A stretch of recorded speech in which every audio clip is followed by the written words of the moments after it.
you. No problem. My husband's also on. Yes, I saw him. Okay. Okay.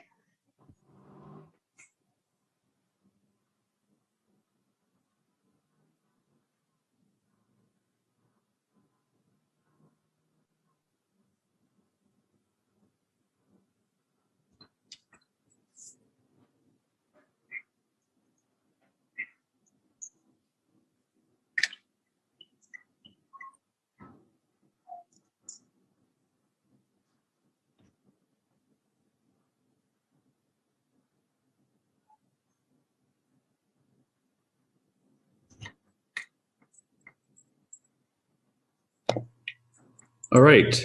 Welcome, everybody. This is a hearing of the Committee of Adjustment for the Town of Grimsby. I'm going to first introduce the committee members because we got quite a full screen here. So I'll just ask the committee members. There's 5 of us in total, just to wave briefly. So we've got myself, Kevin Antonius, as chair here this evening. We've got Adam Mottershead. Adam. We've got Herb Nobes. Herb. Danielle Beck. And Dylan Bailey. And I think that's it. And then staff here this evening, we've got Nancy Simon, Secretary Treasurer, Walter Basic, Assistant Director of Planning, Walter, and Michaela Bray, the planner. Michaela, welcome. Okay, so I'm just going to do a few announcements before we begin. Members of the public are advised that our meetings are live streamed by the Town of Grimsby. Individuals and media may be audibly and or visually recorded during this meeting. And as a reminder, all electronic devices are to be in silent mode during our committee meeting. For the purpose of the Zoom meeting, applicants will be placed in the waiting room until your application is heard. The purpose of the application and any relevant correspondence will be heard, following which the applicant will be given an opportunity to address the application, and anyone concerned with the application will then be given an opportunity to speak. And then at the conclusion— Recording in progress. Any person concerned with the application will then be given an opportunity to speak, and at the conclusion of the discussion, the committee will render a decision and advise of any applicable conditions. Copies of the decisions will be mailed to the applicant or agent and to any person who files a written request. To request a copy of the decision, please email the Secretary Treasurer at nsimon@grimsby.ca. Any person, corporation, or public body has the right to appeal either the decision itself or the conditions of consent to the local planning appeal tribunal within 20 days of the mailing of the decision for consent and with 20 days of the making of the decision for minor variances. For everyone present, or everybody present, will be given an opportunity to comment on the application being heard. Please address your comments and questions through the chair. Agencies commenting on applications may request that certain conditions be imposed. Voicing objections to these conditions will not adversely affect the committee's decision. All members of the committee have viewed the properties on the agenda tonight and are familiar with the lands that are subject to the application. I'll start with calling for pecuniary interest. Does any members of the committee have a pecuniary interest in the matters before us this evening? No, and I have none. Are there any requests for withdrawal or adjournment, Michaela? No? All right, then we have a number of applications, so it's going to be a busy evening. So hopefully we can get through it in good time, but everybody will be given an opportunity to speak, so don't worry about that. We're going to start then with the first application. So we'll ask everybody else to be put in the waiting room. Be patient. We've got a few to get through. So we're going to start with application B0321 and B0421 at 138 Olive Street. That's part 1 and part 2 on the plan that was attached. So we'll start with that. Sorry, Mr. Chair, can we do the minutes of the previous meetings? Yeah, we're going to do that too. So I'm going to ask for a motion and a seconder on the minutes from both. We'll start with June 15th, 2021. Do I have a mover and a seconder? Danielle? Got a Adam? Any further discussion? All those in favor say aye, or raise their hand is probably easier. And opposed, if any, was carried. And then for the minutes of June 29th, same mover and a seconder, Dylan and Danielle. And any further discussion? All those in, oh, Herb? You had your hand up? Yes, Mr. Chair, there was an items in that meeting regarding the procedures, how the policies are supposed to be adapted. That wasn't mentioned in the meeting, and that the policy would need to come back to the committee for approval. That wasn't mentioned in the minutes. I'm going to have Nancy comment on that concern. First, I got to get on. Yes, through you, Chair. It was noted in the minutes, rather in the meeting, that the items would not be coming back to the committee for adoption. It wasn't necessary. So that's why it's not included in the minutes.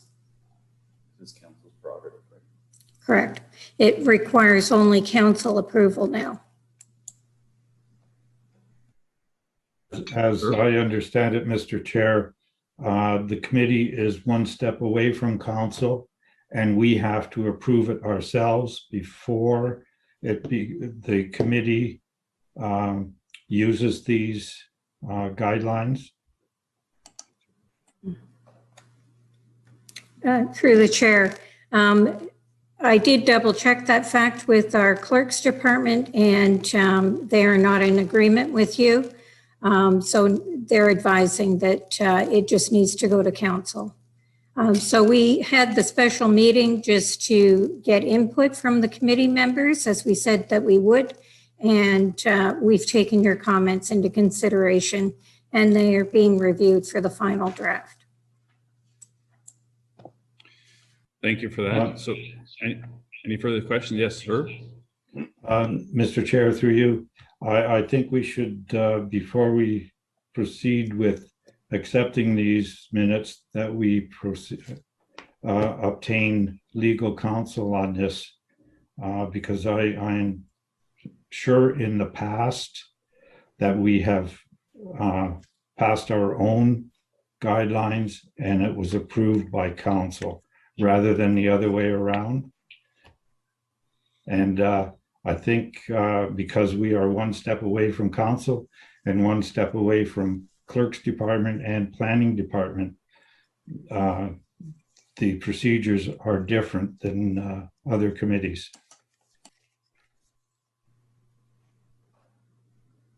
Nancy, go ahead. Yes, through the chair. We have obtained legal counsel on this matter and been advised that it just needs to go to council. Great, thank you. Now we're still just dealing with the minutes here, Herb. So if you have an objection, I guess you can make it at the next meeting, or when they come up with their rules of procedure. When council adopts it, you can also voice your objection at that time, I guess, as a member. But obviously they've sought legal counsel on these, so it's really council to set the parameters on how we operate and us to follow them. So I know we're still removed in terms of a decision-making body, but I don't think the way we follow the procedures that we follow are really going to impact the committee itself or impact their decisions. But Nancy? Yes, through the chair. So if has objections to the procedural bylaw, we certainly welcome to appear as a delegation at council when the matter comes up and can voice his concerns then to council. Thank you for those comments. Any other questions or comments or discussion on the minutes from June 29th? Adam, you had your hand up? Yeah, thank you, Mr. Chair.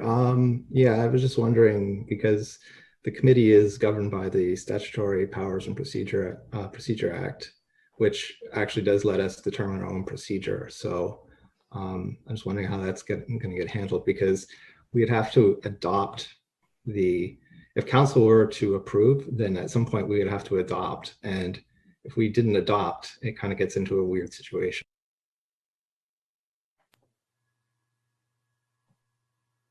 Yeah, I mean, if we would still have to adopt them, but we've given our input, council sets the parameters, we adopt them. And I guess like Nancy mentioned, you can also appear as a delegation if you disagree with it. I thought it was a pretty good discussion. I didn't think there was anything controversial in the procedures, unless you felt otherwise. Yeah, it's just actually last year when we had to amend our procedural bylaw to allow the electronic meetings, we actually passed it at the committee first and then council endorsed it.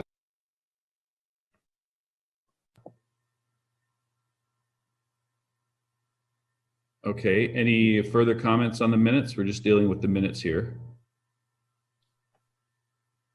Danielle?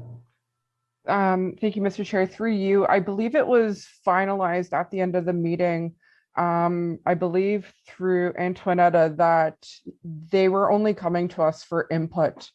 In consultation with other municipalities and in consultation with the town's legal staff, we do not have the authority to adopt a bylaw.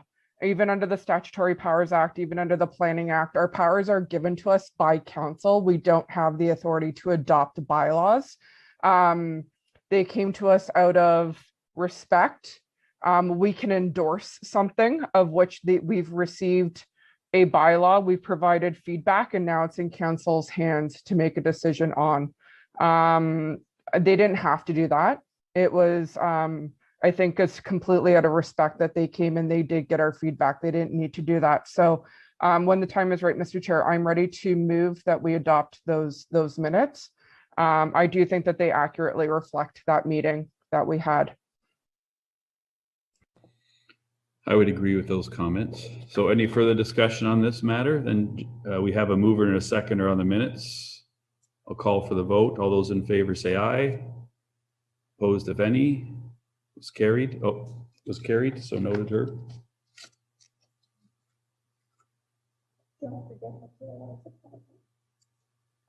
Is she in? Is there a motion on that? I'm just looking for the right one. Just bear with me before we get to our first application.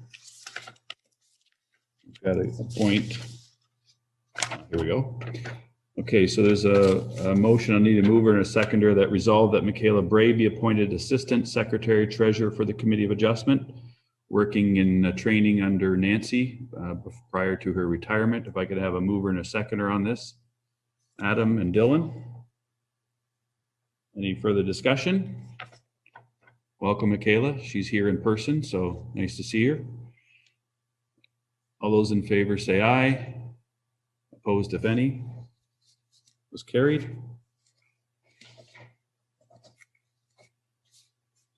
And now we can get to the first application, which is, as mentioned, 138 Olive Street. So Michaela, did you want to start the presentation?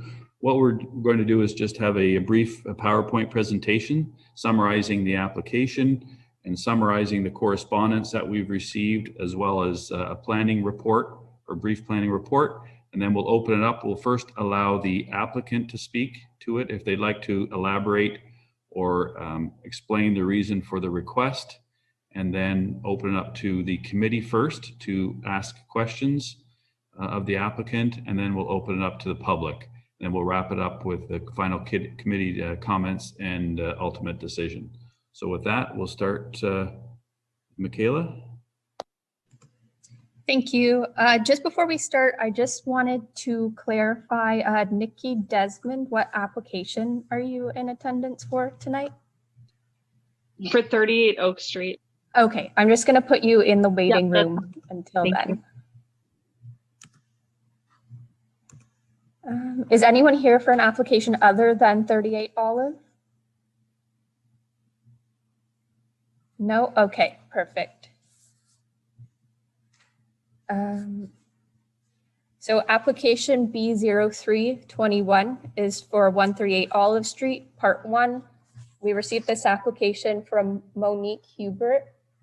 The purpose of the application is to create a new lot to be added to a new part to create a new lot.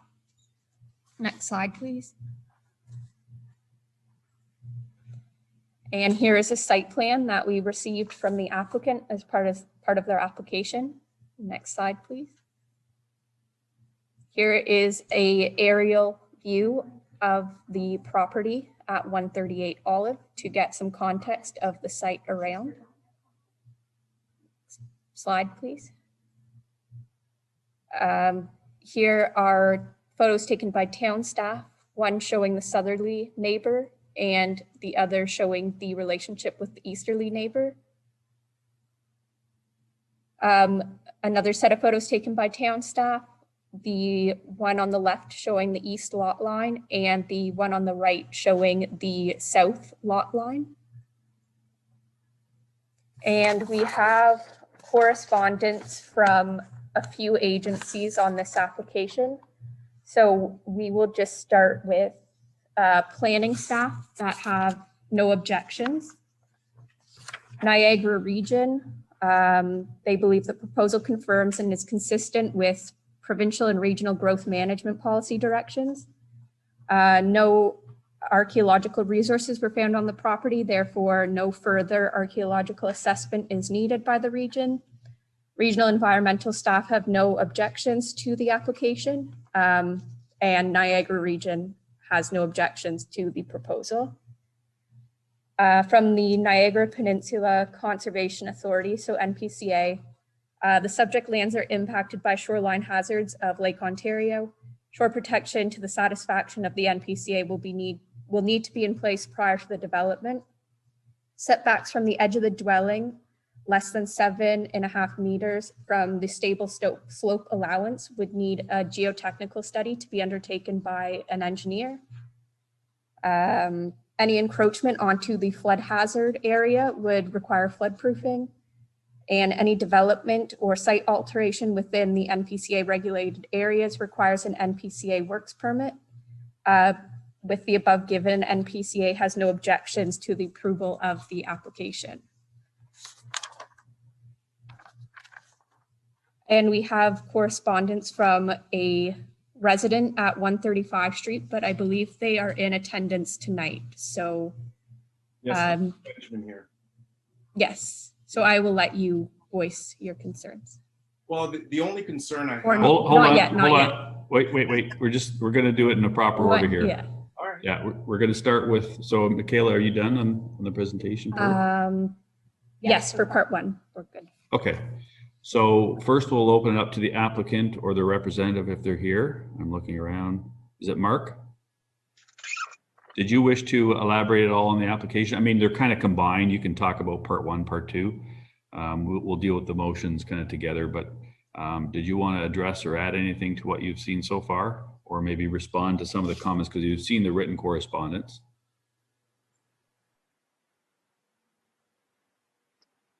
Mr. Chair, this is Harry with Ashenhurst Newlands. Yes? I'm representing or assisting Monique and Mark. Okay, did you wish to add anything? No, we're totally happy with what's the comments. We're in agreement 100%. We'll meet all requirements as requested to date. Okay, thank you. Mark, did you wish to add anything? Yeah, our only comment was on that particular slide that you saw. We just severed off that small piece so that we meet the minimum frontages that the town requires for the lots. That was why that small sliver was severed off. So in summary then, there were two lots created here. It was originally a larger parcel. It was cut in half, and now you're creating effectively 3 out of 2. And to do that, am I correct? You're just moving the one lot line over to meet the frontage requirement. So now you've got 3 conforming lots. Is that, Right. is that kind of summarizing it? Yep. Yes. Yep. Okay. All right. Because I wasn't really sure from the drawings, but I understand it now. Bear with me here for a minute. So first we'll open it up then to the committee members. If Harry, you're done, and Mark and Monique, you're done, then we'll open up to committee members if they have any questions. Anybody? I'm gonna have to move around the screen. It's kind of full here. Danielle? Thank you, Mr. Chair. Through you to Harry. Just a quick question based on, and Walter's already in preparation of my question coming on, through either to Walter or to Harry. I just noticed I had a bit of confusion when this application was originally circulated. I believe the wrong plans were circulated with the wrong notices. I think the first application that we are currently hearing that the plans that were circulated with A0421 is what we're supposed to be looking at right now, which is that little tiny sliver that is supposed to be merged with part 2. Is that correct? And that's currently what we should be hearing for A0321. Is that correct, Mr. Basic and to Harry? Yes.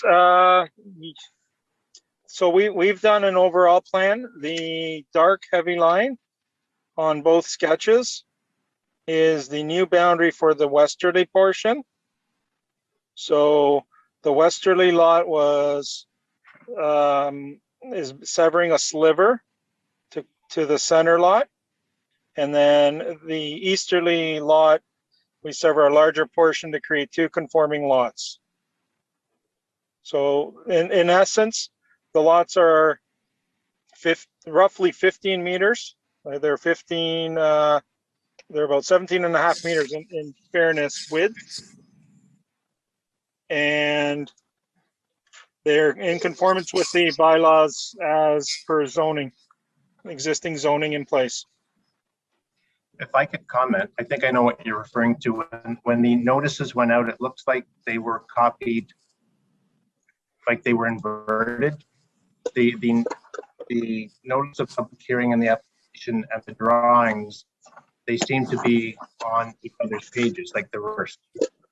Look at them both in front of you with the application and the map of the other one. Like, it looks like they were Photocopied backwards. Almost. I think that might make it more clear to everybody. If I may, it might be helpful if we have the plan on the screen so everybody has something to look at while we are talking about it. So I can directly answer your question. Mr. Herbert's comment was correct. The 2 plans were mixed up with the 2 notices. The one plan was supposed to be with the first notice and the other plan was supposed to be with the second notice. So Michaela, could you put the screen up, please? Or the plan? Nancy's working on putting the plan up. Or Nancy, I'm sorry. So the plan copied behind part 1. Here we are. File number 3-21 shows the entire lands. Yeah, so if I may, this shows the entire lands, but it highlights the application that's subject to this first hearing. So the first hearing is number 3, second is number 4. So the first hearing is to sever, which is to create a new lot line, which is the red line. The correct lot is highlighted in yellow here. So the red line would be the new lot line. Correct. Sliver of land that's being severed would be added to the abutting property to the east, to the right side. The second application, which is number 4, B421, will divide that parcel into 2 pieces. The right piece, the dotted line down the middle, would be the new lot line, and we'll see it later on the plan as Michaela does the presentation for that application. But that sliver of land will be added to the middle piece, and then the right piece will be a standalone. Correct. So I am in agreement, Mr. Basic, that we were looking at the correct plan on our screen right now as it reflects the notice and what hearing we are hearing.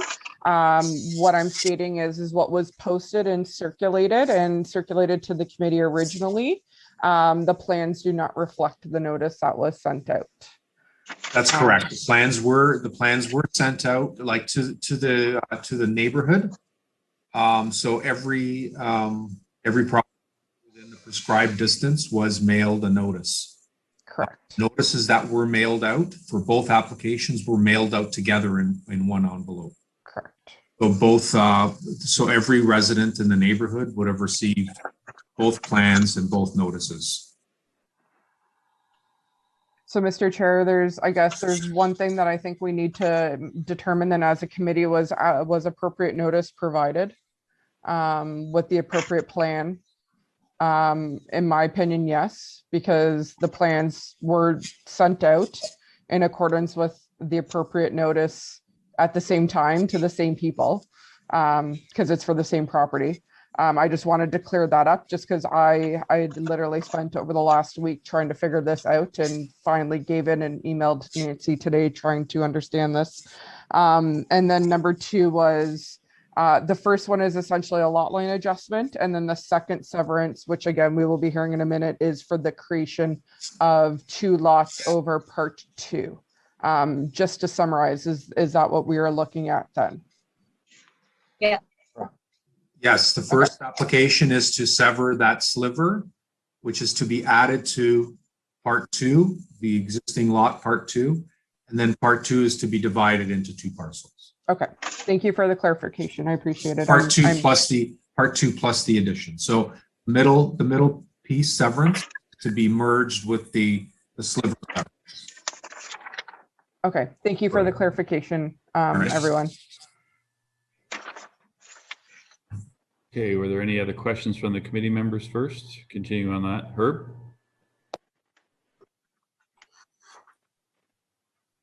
Yes, Mr. Chair. I was just wondering the dash lines on either side of the proposed property lines, is that for an easement or what's the purpose of the dashed lines?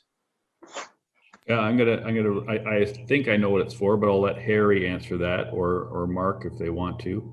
Mark, I read somewhere in the comments about that, an access easement, but Harry? Mark, I'll take this. That was created to appease NPCA's approval. They require 5-meter separation between the 2 dwellings to allow access, future access or possible access to the lake. Does that answer your question, Herb? Through you, Mr. Chair. So the adjustment of this new lot line, will that not need to show this easement, say, on both sides equally?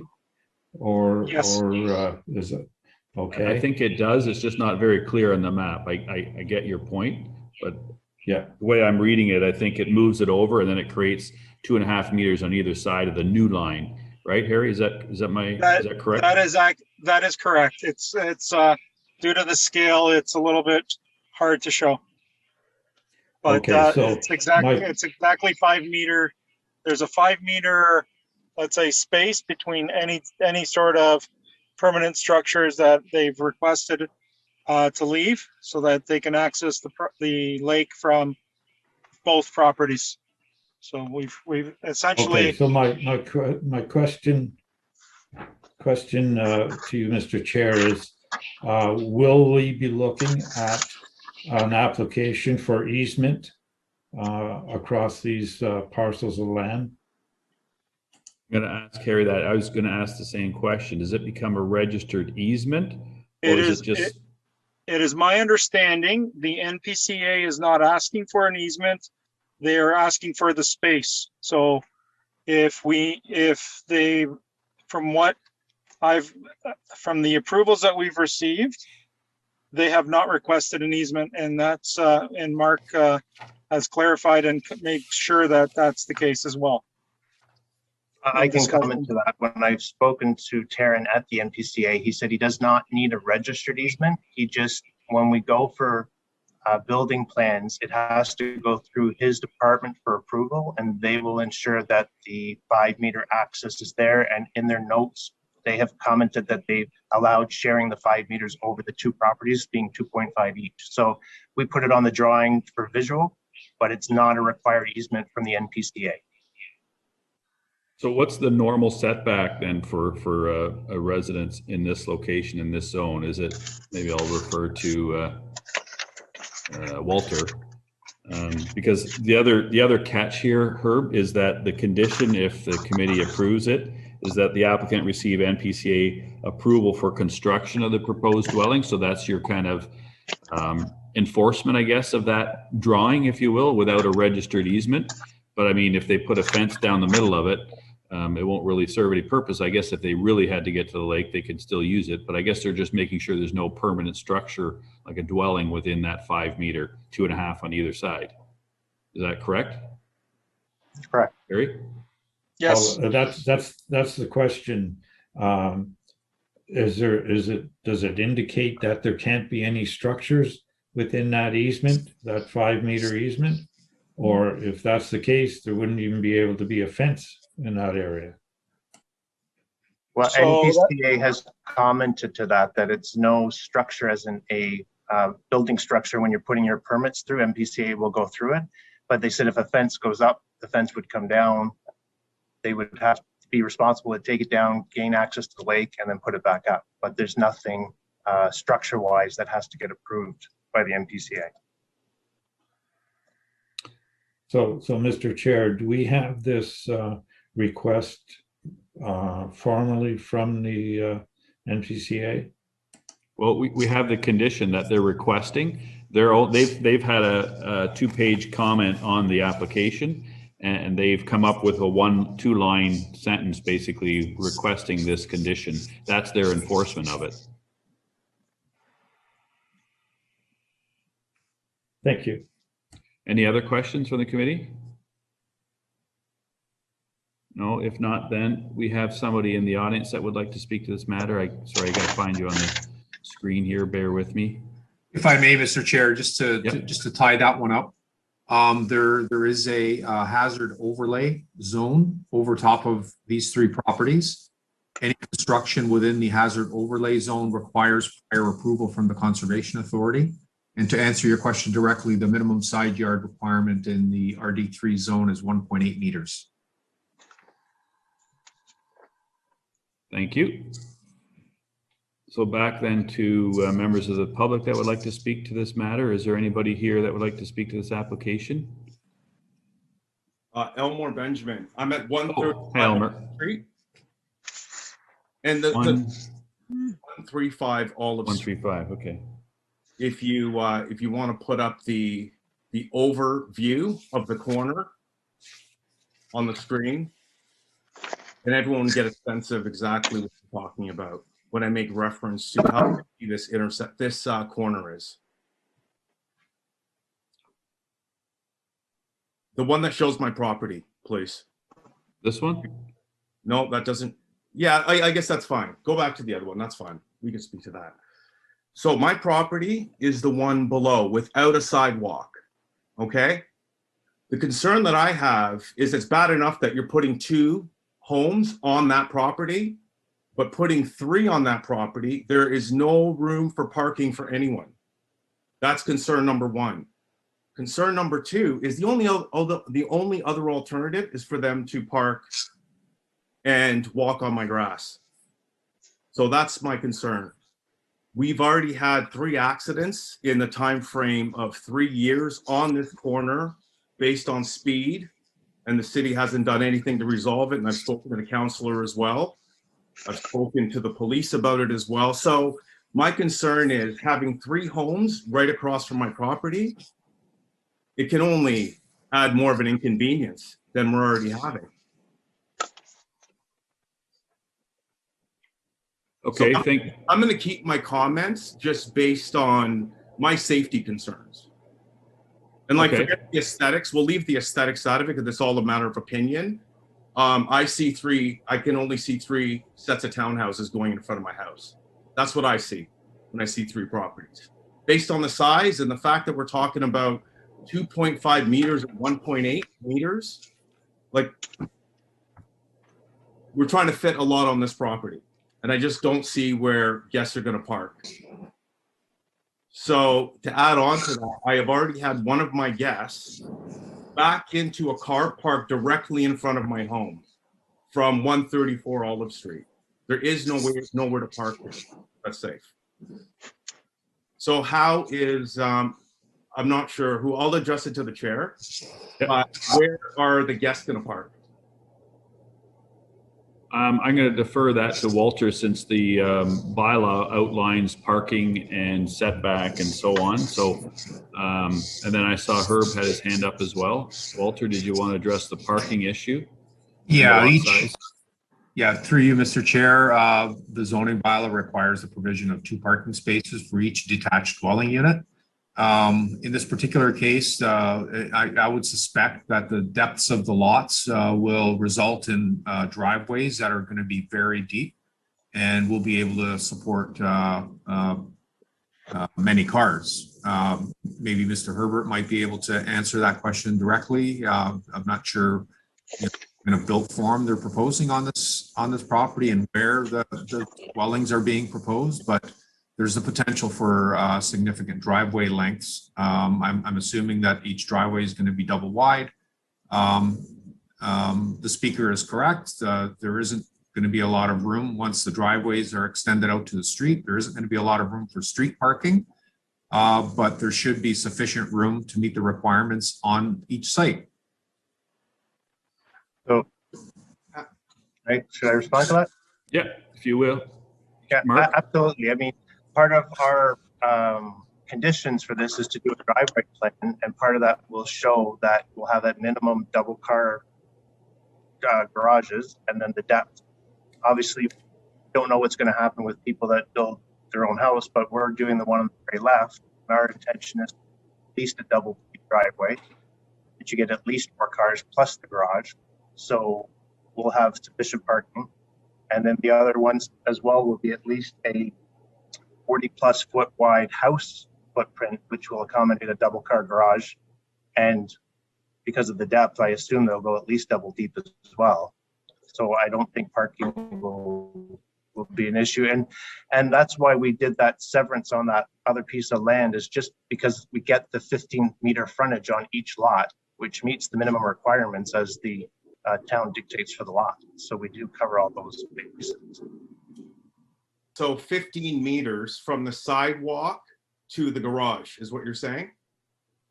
No.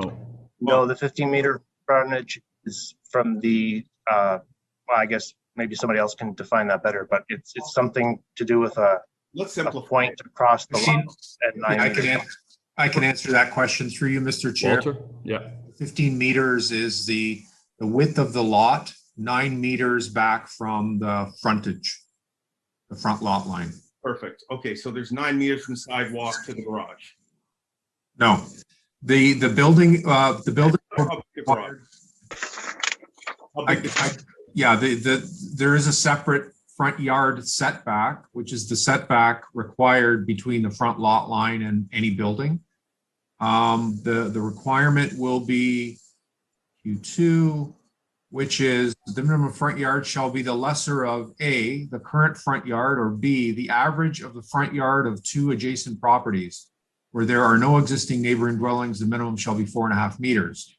Now, the properties in this particular case, they'll have to match at least the front yard setback of the property to the east.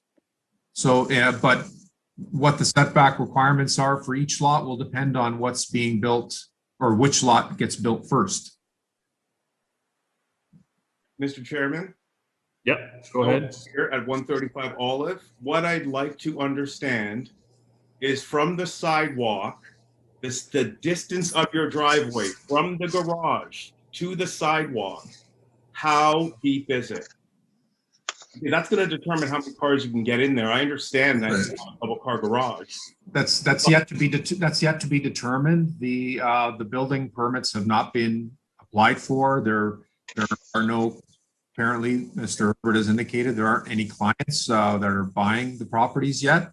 So that is yet to be determined. So what I was trying to outline is what the depth or the setback from the front lot line will be required to be based on depending on who builds first.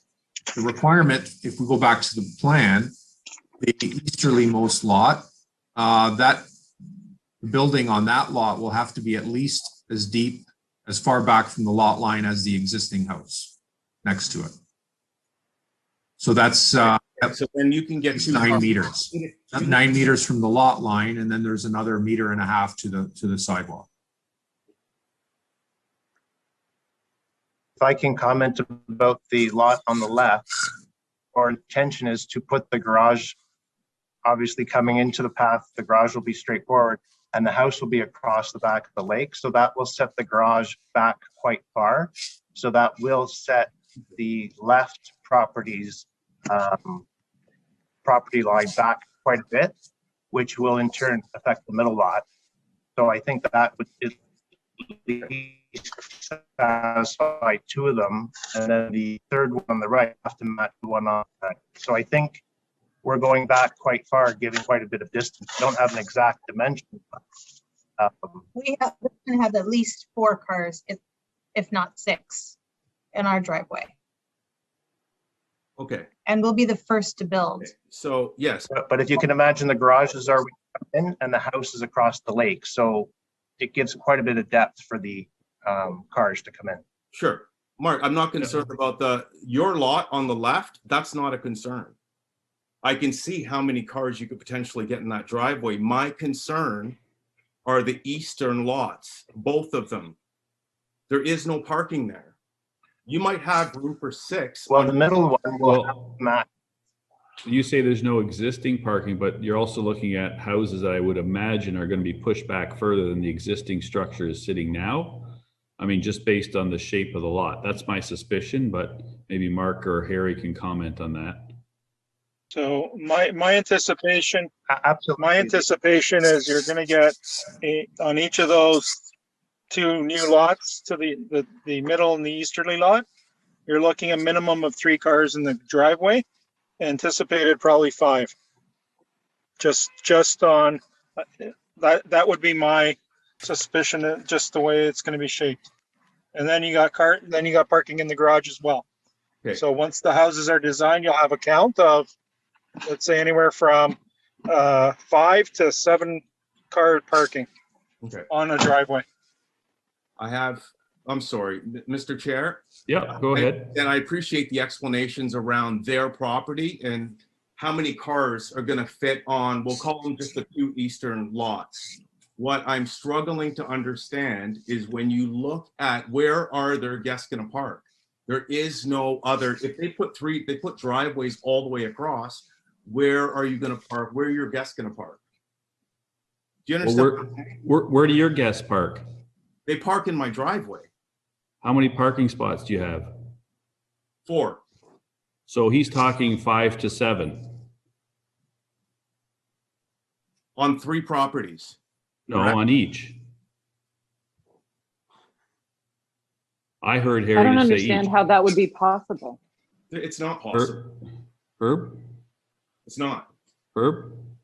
Mr. Chair, we're getting ahead of ourselves. I believe this application is just for a boundary adjustment for the lot to the east, or to the west, I should say. And I think we're getting ahead of ourselves. The 3rd lot has not been created yet, and the application has not been heard for that yet. So I think we need to concentrate on the boundary that's at Correct. point right now. Yeah, so you're correct. Thanks for reminding us of that. So this first application is just the lot line adjustment, moving the one boundary over by about a meter or 2 to reflect the adjustment being made to the westerly lot, right? So there's still not 3 lots being proposed under this first request under B03, B0321. So thanks for that distinction, I guess. Are there any other questions or comments from the committee about the comments raised so far, specifically to the first application? So the lot line adjustment. So we're distinguishing between the 2 applications. So anybody else want to comment on this first one? Yes. So Mr. Benjamin, there's an application coming right after this one that's splitting the second lot, the easterly lot, into 2. That's, I think, where if I hear you correctly, that's where your concerns are, is the splitting of those 2 lots. So, Am I correct? sure. It's 6 of one, half a dozen the other. It makes no difference. No, actually, they are two distinct applications. Herb's right. This first application does not create a second lot. It adjusts the boundary of the one lot, making the one slightly larger and the other one slightly smaller. Okay. So there's 2. The separate application in motion will be right after this one, and there'll be a brief PowerPoint on that as well. So there is two distinct applications. So any other questions or comments? Is there anyone else in the public that would like to speak to this matter? Yes, Mr. Chair, it's Terry Webster here. Yep. And could I just get your address for the record? It's 140 Olive Street. Can we have the aerial up again? Just for, go ahead, Terry. It's the immediate house to the south of the first application. So 140 Olive Street, you see it there. My concern here is with the swale. If you look at the left-hand side of the property or west-hand side of the property, you'll see a bush or a hedge there. It's not a hedge, it's a bush, it's a pussy willow. That's a swale down that side. If you can put the pointer onto that, the left-hand side, I don't know where you're going here. No, the left-hand side of your picture, or to the west. You're on my property. Okay, let's forget that. The tree line on the west. She's working on it. No, the other side, Nancy. Keep going up, up. There. That one, right? Is that what you're talking about? Correct. Okay. Now, you'll see a situation here that has concerned me, and Walter will be able to speak to this because he's been there for an awfully long time, and I put in my application, and Walter was the inspector at that time, and still there. Great to see you, Walter. The property on the left-hand side, and I don't know, or again, the west, I don't know, I don't have a number of the plot plan or lot plan for that. But as Walter will recall, that property put in hundreds of truckloads of fill, which they are able to do under the Grimsby rules and regulations, that as long as there's not a property, this is my understanding, as long as they're not building a dwelling, a vacant land, you can do whatever you want. And as far as what happens with the groundwater, the town of Grimsby has absolutely no control over that. That has to go to a provincial thing. I had to go to a lawyer, blah, blah, blah, blah, blah. My point is that after hundreds of truckloads of fill went into that and created a slope from the west side to the east side of that property that starts 8 feet high and then comes down to that swale, that bush that we're looking at there, it's created a ton of groundwater. Now, I just want some sort of reassurance that someone's going to calculate how much water comes off that property and that we can get a proper swale built where that vegetation is looking, where we see that vegetation, so that the back of my property, which I built in accordance with Walter and the town of Grimsby asking me to accommodate the swale, it looks like at this point, I'm the only one in the entire neighborhood that's allotted for the swale. Lots 8, 9, 10, 11, 12, 13 have all built their, put more fill in their backyard so that the water doesn't come onto their property. And in the springtime or in a heavy rain, we have a substantial amount of water that comes into our backyard and exits through lot 15 or that bushy area there.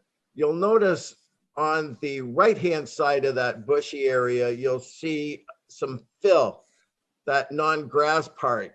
The old owner took it upon himself, because the water was coming onto his property and swamping out lot 15, that he put about 5 feet high of fill all along, and you can see it there quite clearly, so that the water didn't come onto his property. I just want some sort of reassurance that we don't have a Wild West show, that we just keep raising our properties so that this water doesn't come onto our so the water doesn't affect us and moves on to someone else's property. And Mr. Chair, that's my concern. Thank you for those comments. And Walter, I guess I'll have, if you can address those, I would imagine they would be part of would they go through site plan? They have to submit a site plan for these individual dwelling units, or would there be some sort of storm plan, not storm plan, but. Yes, I get the picture of what you're asking. So I will, I can assure the neighbor that any building permits that are to be issued on this new lot that's to be created, or the remnant lot, the lot that Mr. and Mrs. Herbert are retaining, they will be required to submit a lot grading plan, and the lot grading plan will have to identify how, and with securities, and we'll have to identify how the stormwater runoff that they're currently receiving is going to be conveyed away from the property and to the lake, or to the stormwater system as required by our engineering department. So lot grading will be an issue on this site and the other two lots that are proposed. And I would suspect that a comprehensive plan may have to be prepared for all three lots, just to ensure that there's proper grading for all three lots. Thank you very much. Thank for you. that. Does that help? Mr. Chair, can I speak Nope. to Walter directly Yep. for a second? Go ahead. Does that help alleviate some of your concerns? Yes, it does. But my concern is who determines how much water is coming down off that? Like, how is it determined how much water comes in off that property that's directly to the west of lot 15 and lot 14, 13, 12, 11, 10? At some point, Walter, I'd just like to see this situation with the groundwater get under control. When, like I say, when the property to the west of both mine and lot 15 put all that fill in there, they took away their part of the swale. They just took, I have pictures of it. I have pictures of all the fill that they put in there. And they just moved all the water onto my property, and all I can do is put a legal letter together. This is what we were told, that I put a letter together from the lawyer saying that if we have any basement flooding, we're going to have to sue them. So I want some real reassurances that this is going to be handled under the town's jurisdiction here and not under a provincial. But you're not talking about the current application before. You're talking about the property to the west, if I understand you correctly. That issue is coming from. Mr. Chair, it's all going to be coming up here sometime soon. I mean, we can't always keep raising our property levels to get away from the water. I know it affects lot 15. It affects my lot, and in that case affects lot 15, but it's also all the other properties up that line. I'd like it to see it approached in a way that makes sense into the future. So noted. Any other questions or comments from members of the public on this specific application, which is the lot line adjustment for the westerly lot? Seeing none then, do we have a motion on this application? Let me just read it first. Got to get the right one here. So the motion would read, resolve that application B0321 regarding the land zone as part 1 of 30R 12978 for consent to sever 87.3 square meters of land shown as the lands to be severed on the circulated sketch, which are to be merged with the abutting lands to the east for future residential use, which is the subject of the next application we're going to hear, and to retain 2,027.4 square meters of land shown as lands to be retained on the circulated sketch for future residential use. The standard conditions being suggested are the first 4 standard conditions for a severance, which is providing deeds in triplicate, pay the fee, meet the conditions within a year, and that subsection 3 or 5 of the Planning Act would apply.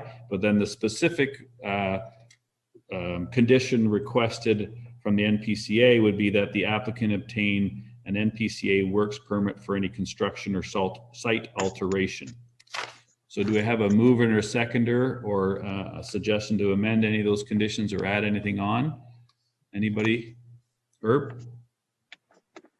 Did you have a question, or are you making a motion? Sorry. Just a question, Mr. Yep. Chair. This is for application B03. The lot line adjustment. B0321? Correct, the lot line adjustment. Okay, because the information that I have, it says the purpose of this application is to create a new lot to be added to another part of the grade to create a new lot. I have the correct resolution for 0321. Resolve that application 0321 by Monique Hubert regarding the lands known as Part 1, Plan 30R, consent to sever 87.3 square meters of land shown as lands to be severed on circulated sketch, which are merged with the abutting lands. Okay. Yeah, that's the one. I just read the motion. Yeah. Basically, it's the lot line Okay, adjustment. yeah, I just have a different heading on mine then. Okay, then. Thank you. Okay. Any further questions or comments? Or do I have a move as Danielle? with conditions as noted, Mr. Chair. Danielle, and a seconder, Dylan. Any further discussion? All those in favor say aye or raise their hands. Opposed, if any, was carried. And so there is a 20-day appeal period before this becomes final and binding. So that's the first application related to this property. And then the second one is for dividing the other one in half, which is B0421. So Michaela, did you want to go through that, or is there a separate presentation on that? Yeah, we just have a couple slides.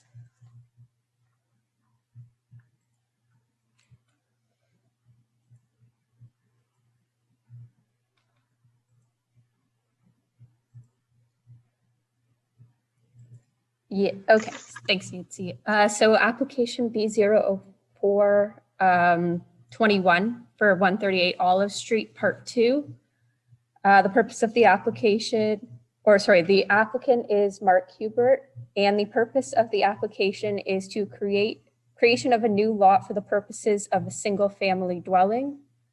On the screen, you can see the plan.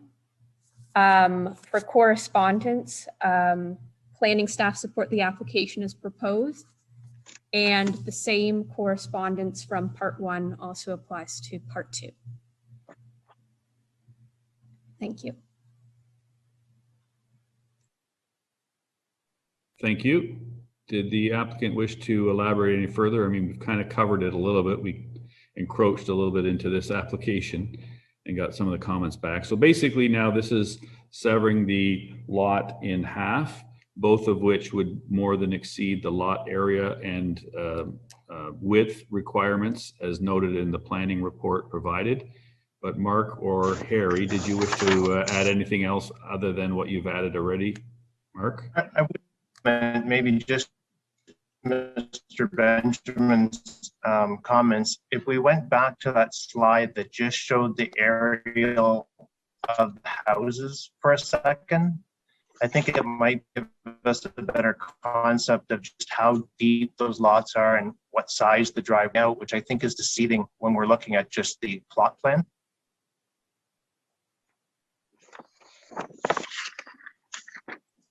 Okay, so on the, Mark, can I address you? I just have a question. Yeah, just a sec, let him finish and then we'll open it up. I'm sorry. Maybe do the aerial. Yeah.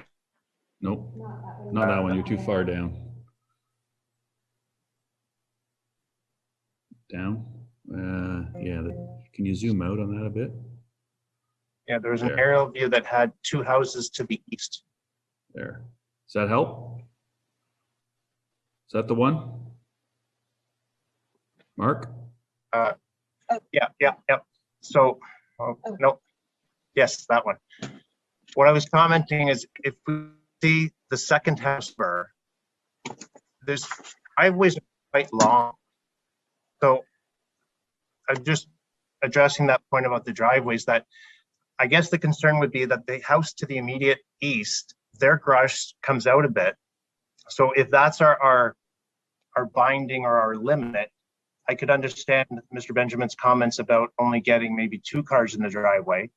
So perhaps one of the conditions could be that we get an extension where that house has to be a little bit further back, because the houses further to the east are back further, and you can see the driveways are quite deep, and there's still lots of depth on the lot.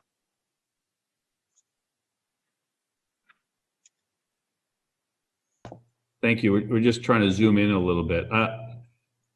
I count about 6 cars, or 5 at least, if not more. It looks like all driveway in the front. So, I mean, I know that the garage appears close to the street, but I don't get the issue with parking or lack of parking for a single family dwelling. I get it. These are large houses, but anyways, did anybody else, Harry, did you wish to add anything? This is regarding the severance then, or the splitting of the 2 lots? I think we've covered it. I think we're meeting the zoning bylaw, and I believe we'll be in excess of the minimum parking requirements substantially. It's not just an extra parking spot. I believe we'll have, depending on how many cars the owners decide to have, I think 5 would be probably 5 parking spaces, including the garage, would be probably a minimum. Not the two as per zoning. Thank you. Is there any questions then from the committee members first before we open it up to the public? Danielle? Yes, thank you, Mr. Chair. While living in a suburban neighborhood, I can be completely sympathetic to the concerns from parking. Unfortunately, that's just not something that's before this committee. There's no variances before us today. There's no requests in changing parking requirements. What the applicants or future purchasers do to construct the house on here, they're either going to have to comply with the bylaw, or if they don't, they'll be back before us again. And that's something that we'll have to take into consideration at that time through a variance application. What's before us today is the construction of, or sorry, what's before us today is a proposal to create another lot. And it complies with the zoning bylaw, and based on staff's report, it meets the official plan policies and the zoning bylaw regulations. So I like I said, while I can be sympathetic to the neighborhood's concerns about on-street parking, the curvature of the road, I don't think, unfortunately, that's something that we as a committee can take into consideration when looking at lot creation to this magnitude. I'm going to be supportive of the application subject to the conditions based on the resolution. So I'll be ready to make a motion at the appropriate time. Those are my comments at this time, Mr. Chair. Thank you. Thank you for those. Anybody else from the committee first? Sorry, everybody went to the side screen, so it's a little hard to see. Oh, there's Dylan. You had a question, Dylan? Perhaps, or through you, Mr. Chair, perhaps more of a comment. I would just say, and I'm probably outside of the purview of this committee, but I would want to mention it for town staff, is that this corner really is, if all passes, is going to be really only 3 driveways. And while it is a quiet neighborhood, you know, when I was there for my site visit, there was sort of a procession of about 5 or 6 cars that went around the corner, and they were quite fast, and it is a sharp corner. So I would just sort of hope that in, you know, when this is done, that you know, traffic safety measures are considered, or at least thought of, for the safety of that intensification in that corner. Thank you. Thank you. Anyone else? Herb? Mr. Chair, through you, the creation of these lots depend on the severance that was just issued for the property to the west to maintain the minimum lot widths or frontages. Is this correct, Walter? It would be frontages only, right, Walter, not size? That's correct. The lots significantly exceed the minimum requirement Okay. area. Okay. These severance, the addition of the sliver of land that was the subject of the B3 21 application is necessary in order to obtain the proper frontage. And I just might want to remind everybody that that doesn't necessarily reflect the width of the lot. So the area where the buildings will be built is, the lots are wider. The lots are wider in the areas where the building envelopes will be established. The frontage is measured at a portion of the lot where the lots are still getting wider, right? So the lots get wider. So they're like pie-shaped lots, but once you get back further into the lots, the lines are somewhat parallel. And I think I measured the widths to be approximately 17 meters at the back portion of the lot. So essentially they're 17-meter wide lots, not 15-meter wide lots. So anyways, it was directly intended to meet the requirements of the zoning bylaw for frontage, so that a minor variance would not be necessary to permit the lots. Okay. Thank you for that through you, Mr. Chair. clarification. Yeah, Herb? So my understanding is to create these two lots, the first severance has to be legal. As of yet, the appeal period hasn't come. So is it appropriate for us to be looking at this before the other severance is completed? Walter, I'll let you respond. Yes, it is appropriate. Sorry, I'll lower my hand again. Yes, it is appropriate, as long as the right conditions are in place. The intent of the severance is to merge this lot with the severed parcel. That was the subject of the previous application. So you need to establish a condition that requires the second or the middle parcel to be merged with the sliver. So it's there. So as long as one can't happen, without the other. Yeah. So as long as it happens in the right order. Yeah, I don't think we did that on the original application. The other application didn't require that condition. It would be this application. The other application is to merge that sliver of land with this entire parcel, right? Now, this particular severance, a condition has to be put in place whereby the lands to be retained, which is the middle lot, is required to be merged with the sliver that was severed. So you could put that condition in there. Which I think is already there. Yeah. Yeah. So in other words, Herb, the other application can stand on its own. This application depends on the other one to be in effect before it could actually be in effect. So this one requires a sequence. The other one doesn't. It can stand on its own. It's really a lot line adjustment, and they comply in both instances, this one and that one. Whereas this application requires the other one to be complete before this one can occur. Right. What I would recommend is just to check the conditions. If the committee deems it appropriate to approve this application, check the conditions to make sure that one of the conditions is the finalizing of application B321. Does that help, Herb? That's what I was getting at. We have to finalize the first one before this one becomes legal. Well, they would have to finalize it. We don't. No, that's right. But it has to be, we would have to put that in as a condition that the previous severance be finalized before this one comes into effect. Harry's a professional land surveyor. He knows his rights and obligations under the Land Registry Act, so he knows what has to be registered when, correct, Yes, Harry? I've been in land severances and land surveying for years as well. I agree with all the comments. Okay, thank you. Any other questions from the committee members first? Adam? Thanks, Mr. Chair. Actually, not so much a question, just more comments. I visited the site and I see how this works mathematically with the zoning and everything like that, but I just sort of am evaluating it from the official plan context with the, the width of the existing lots, a stable residential neighborhood, and essentially, to me, just looking the GIS, it's taking probably one of the largest lots in this neighborhood and splitting it into two of the narrowest. So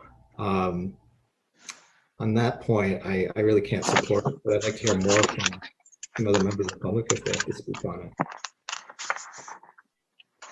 Thank you. Any other comments from the committee before we open it up?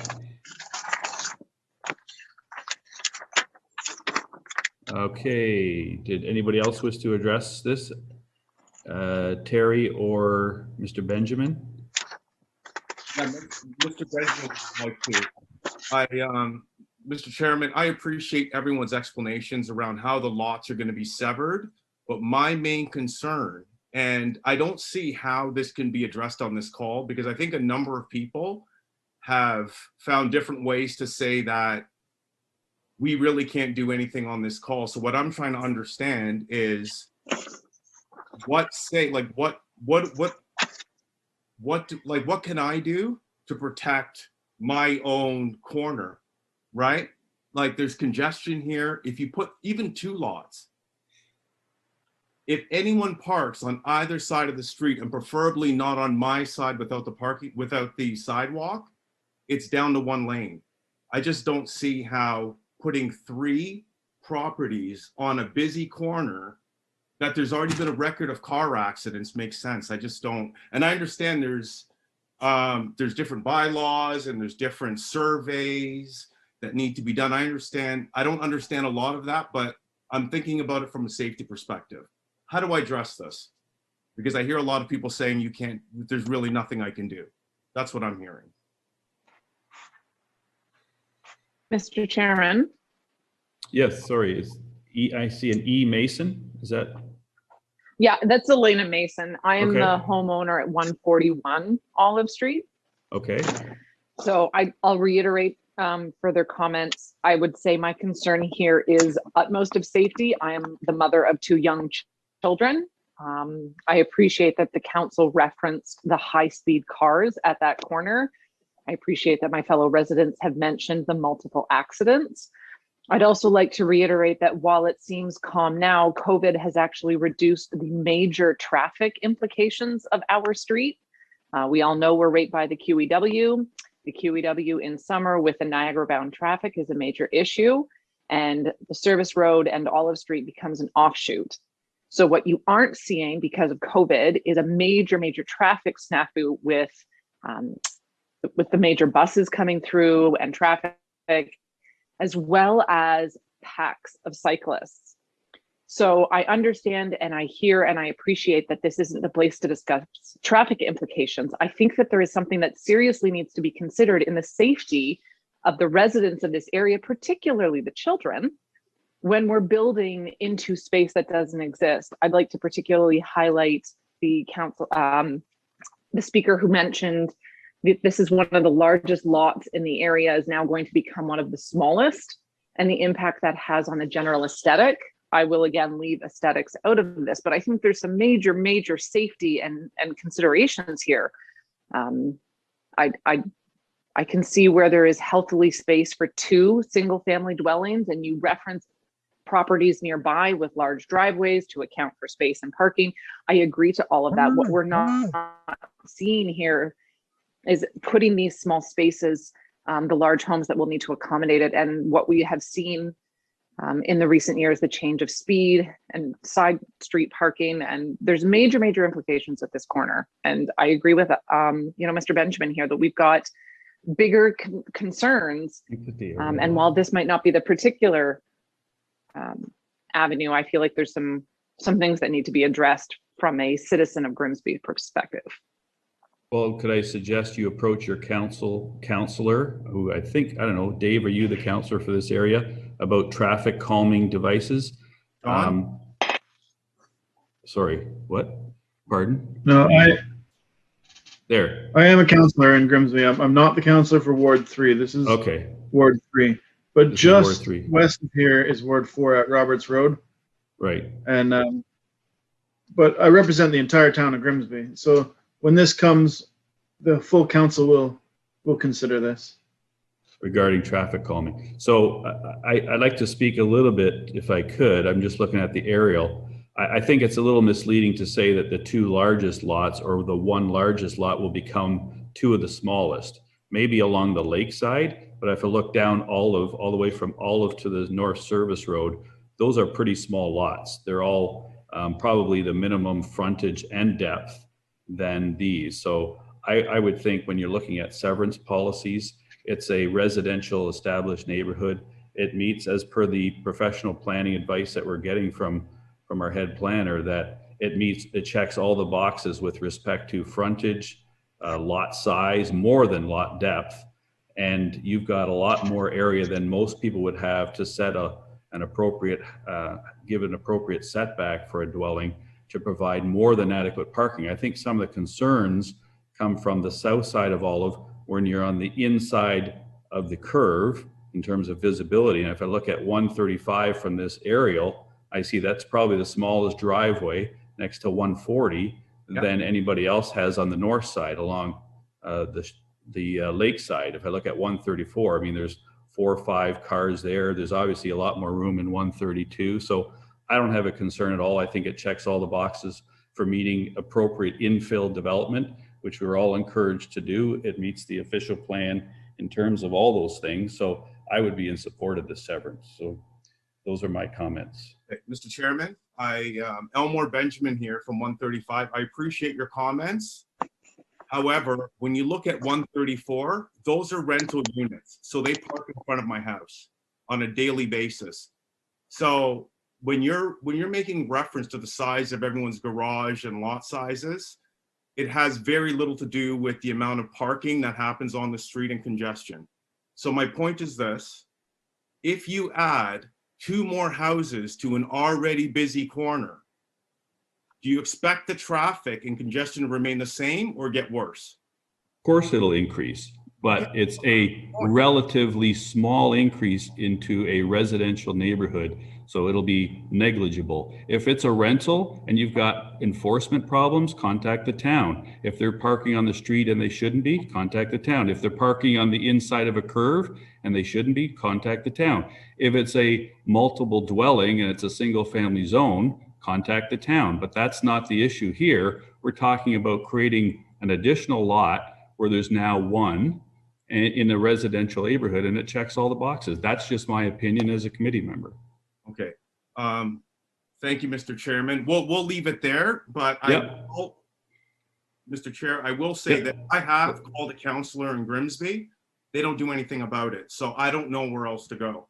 Well, Mr. Sharp can relay your concerns because, like he mentioned, he's not the ward counselor for your area, but he does represent the residents of Grimsby and the adjacent ward. So maybe he can speak to the ward counselor for your area to kind of reiterate what's gone on or some of your concerns here and your neighbors' concerns as well. So yeah, I can. And you can also contact town staff directly.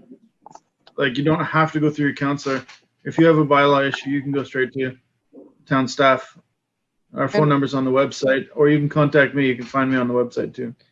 And if there is a speeding issue, you can contact the Niagara Regional Police directly as well too. I have for my neighborhood, and we had speed enforcement on our street within days, and we had additional signage posted and enforcement issues out within days as well too. Yeah. So I there are concur. other avenues you can search.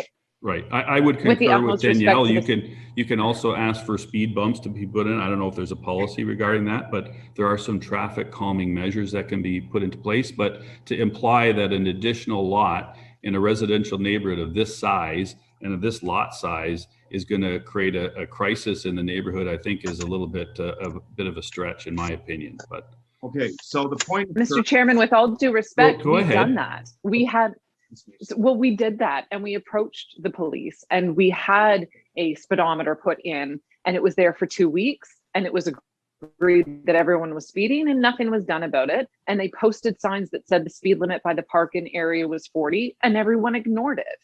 So with all due respect, I appreciate your perspective that this is an established suburb where there's space for this, but that comes from someone who doesn't physically live there, whose children don't cross the street to get to a park.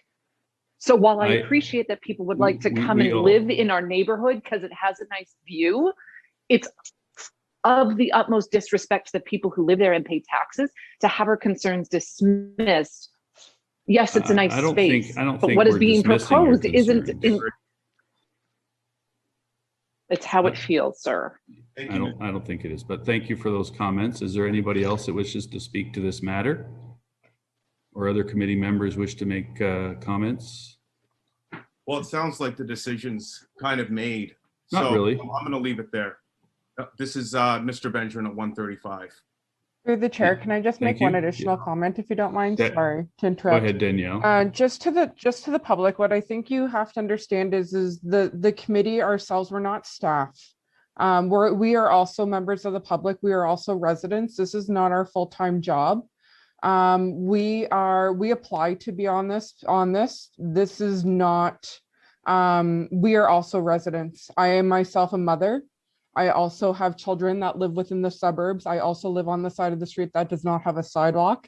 And my daughter also does have to cross the street where people do speed quite frequently. So you also have to understand, and you have to play to your audience as well too. And our powers are extremely limited.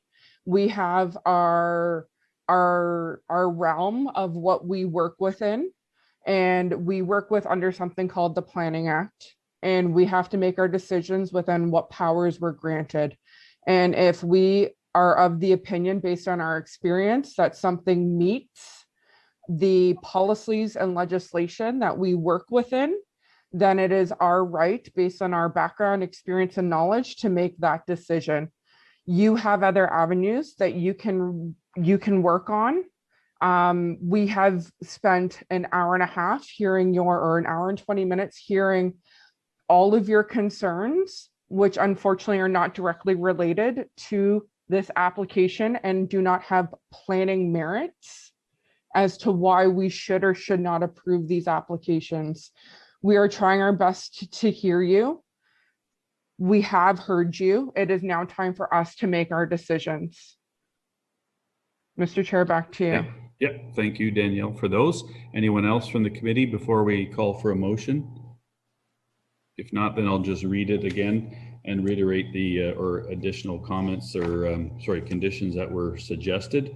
Resolve that application B0421 regarding part 2 of 30R 12978 for consent to sever 1,281.7 square meters of land shown as lands to be severed on circulated sketch for future residential use, and to retain 1,230.2 square meters of land shown as lands to be retained on the circulated sketch, which are to be merged with the abutting property to the west, subject of application B0321 for future residential use.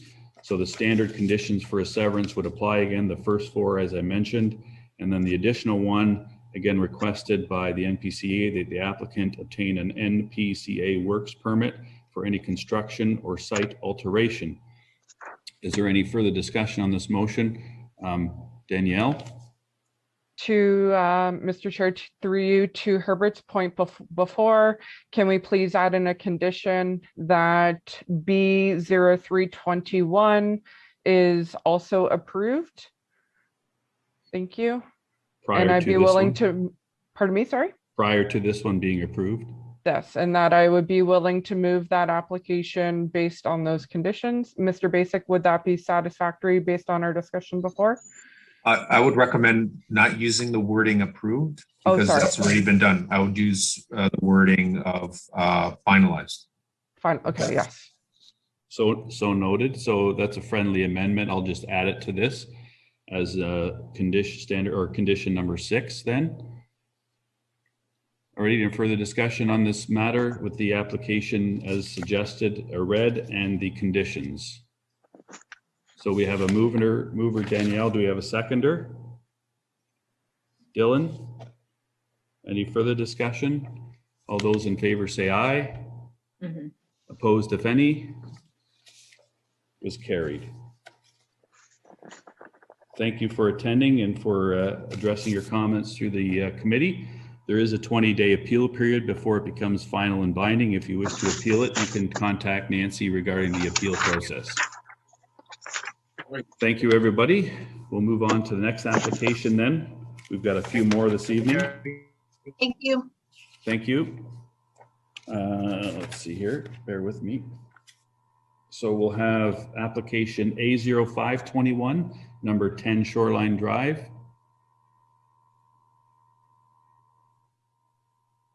Michaela?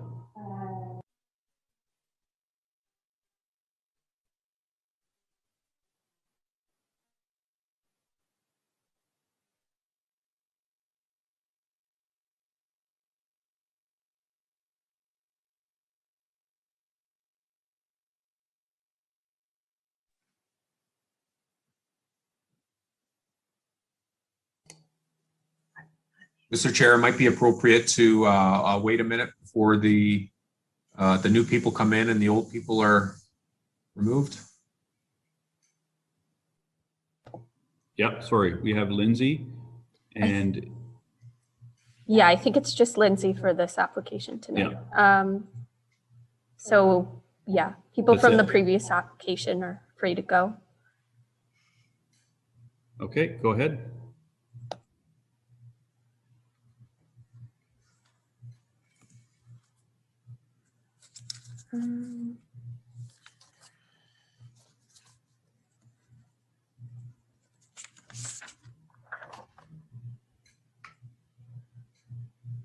Okay, so our next application tonight is A0521. And just to note, this application was previously deferred from March 16th, 2021. The applicants for this application is Giancarlo and Sabrina DiCarlo from 16 Chiara Drive. The purpose of their minor variance application is to increase lot coverage and building depth for the construction of a new home on the lot.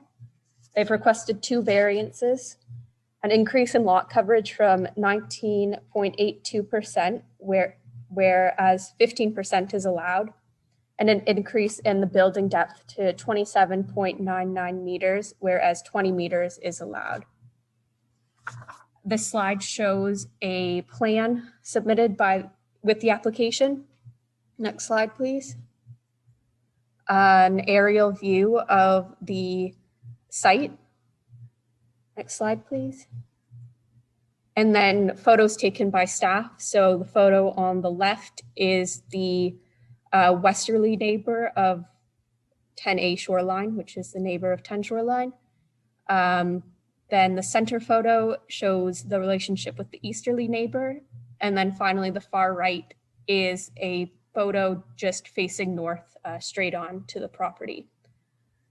So for correspondence, planning staff, they have no objections to the approval of the variance, subject to one condition. And the condition is that the applicant receive Niagara Peninsula Conservation Authority approval for the construction of the proposed building. And then we have correspondence from agencies. So from Niagara Region, their comments have not changed since the March 16th, 2021 hearing, but just to recap on those, they believe the development generally confirms and is consistent with provincial and regional growth management policy directions. They believe the subject lands exhibit high potential for discovery of archaeological features due to the proximity to Lake Ontario. So they would require a stage 1 archaeological assessment and any subsequent assessments. And then their environmental staff have no comments. So Niagara Region would like to add the condition of the minor variance to be that the applicant submit a stage 1 archaeological assessment and any required subsequent archaeological assessments for the subject property to the Ministry of Heritage, Sport, Tourism, and Culture Industries. and receive an acknowledgement letter from the ministry, copy to Niagara Region, confirming that all archaeological resource concerns have met licensing and resource conservation requirements. No demolition, construction, grading, or other soil disturbances shall take place on the subject property prior to the issuance of a letter from the Ministry of Heritage, Sport, Tourism, and Culture Industries through Niagara Region, confirming that all archaeological resource concerns have met licensing and resource conservation requirements. So from the NPCA, we have adequate shore protection to the satisfaction of the NPCA will need to be in place before site development. NPCA requires a 5-meter access corridor to be maintained for future shoreline maintenance. Setback of less than 7.5 meters requires a geotechnical study by a qualified engineer. And they note swimming pools are not permitted within the shoreline flood hazard. They've outlined 4 conditions of the minor variance. The first one, all future proposals for development or site alterations will need to be circulated to the NPCA for review and approval prior to the commencement or works on site to ensure compliance with the NPCA's policies. An NPCA works permit will be required for this project. Their second condition is the NPCA will require a review of a report from a qualified geotechnical engineer, which further references their approval of a grading plan. Third condition is that photographs of the current shoreline protection are requested. And their final condition is the swimming pool is revised to be removed from the flood hazard of Lake Ontario to comply with policy 5.2.2.9. And that's all our correspondence for this application. Thank you. Thank you for that. Is there anybody here? Lindsay, are you speaking on behalf of the owners? Yes, I am. Did you like to add anything or elaborate on those or comment about the conditions suggested? Sure. So yeah, just to reiterate the deferral from the March hearing and the changes that have been made. The deferral was requested as our zoning review appeared to be inconsistent with the variances we were requesting. We have since gone through the zoning, had the plans reviewed and clarified the definitions for the lot coverage and the building depth to accurately be reflected on the site plan. And we've also removed the third variance that we had originally applied for the side yard setback to the number 8 shoreline, where the neighbor had attended the hearing and requested that we remove that. So we did modify the plans to remove that variance. In terms of the conditions, I have no questions or comments about the conditions, and we're able to meet those in order to satisfy the committee. Thank you. Any questions from the committee members? Lots of head shaking. Herb? Yes, Mr. Chair. I'm looking at the drawings that were submitted, and it shows a box around the swimming pool area and the cabana, and also in between the house in that area. What exactly is that box representing? Lindsay? Yeah, I'm just looking at the plan. Yeah, there is a box being shown. I believe it's to show some landscaping happening around the pool. But we are open to working with conservation staff in order to pull that back and meet any requirements they have in terms of landscaping. Thank you. Herb, does that answer your question? It does. It looks like it would be falling within that 2.5 meter easement that the Conservation Authority is looking for. I was just concerned about that. But I think we also have protection in their conditions that they're suggesting, which they would have a detailed look at these plans, assuming that there's no structures within that 2.5 meters. That's right. We are going to have to move the swimming pool based on this plan that was submitted to committee. The pool will have to move based on those comments, and we're okay with that. And we will pull that landscaping back to be outside of the 2.5 setback. Thank you. Any other questions? If not, then do I have is there anyone in the audience that would like to speak to this matter? I don't think there's anybody here. No. If not, then do I have a motion on this application? So I'll just read it. That's suggested here. Resolve that submission A0521 to increase the lot coverage to 19.82%, whereas 15% is allowed, and to increase the building depth to 27.99 meters, whereas 20 meters allowed. And then the conditions were all read in details, and you have them in front of you from both the NPCA and from the Ministry of Heritage, Sport, Tourism, and Culture. Do I have a mover and a seconder? Herb, seconder. Dylan, any further discussion? All those in favor say aye or raise your hand. Opposed, if any, was carried. So again, thank you for attending and modifying your plan and incorporating some of the comments that were raised in the previous meeting. We appreciate that. And again, there's a 20-day appeal period before it becomes final and binding. Thanks for your time. Thank you. Bye, guys. Good evening. Okay, the next application, we'll wait for a minute while they allow them to come in. So that is, bear with me here, 38 Oak Street, A1821. We'll give them a minute here to get connected.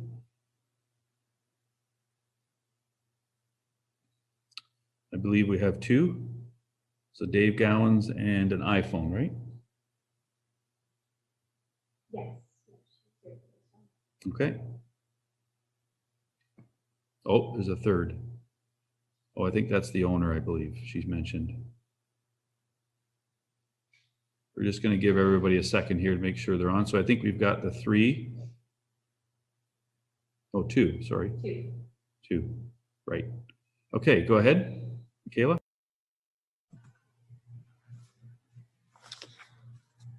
So the next application is number A1821 from applicant Catherine Richardson of 38 Oak Street.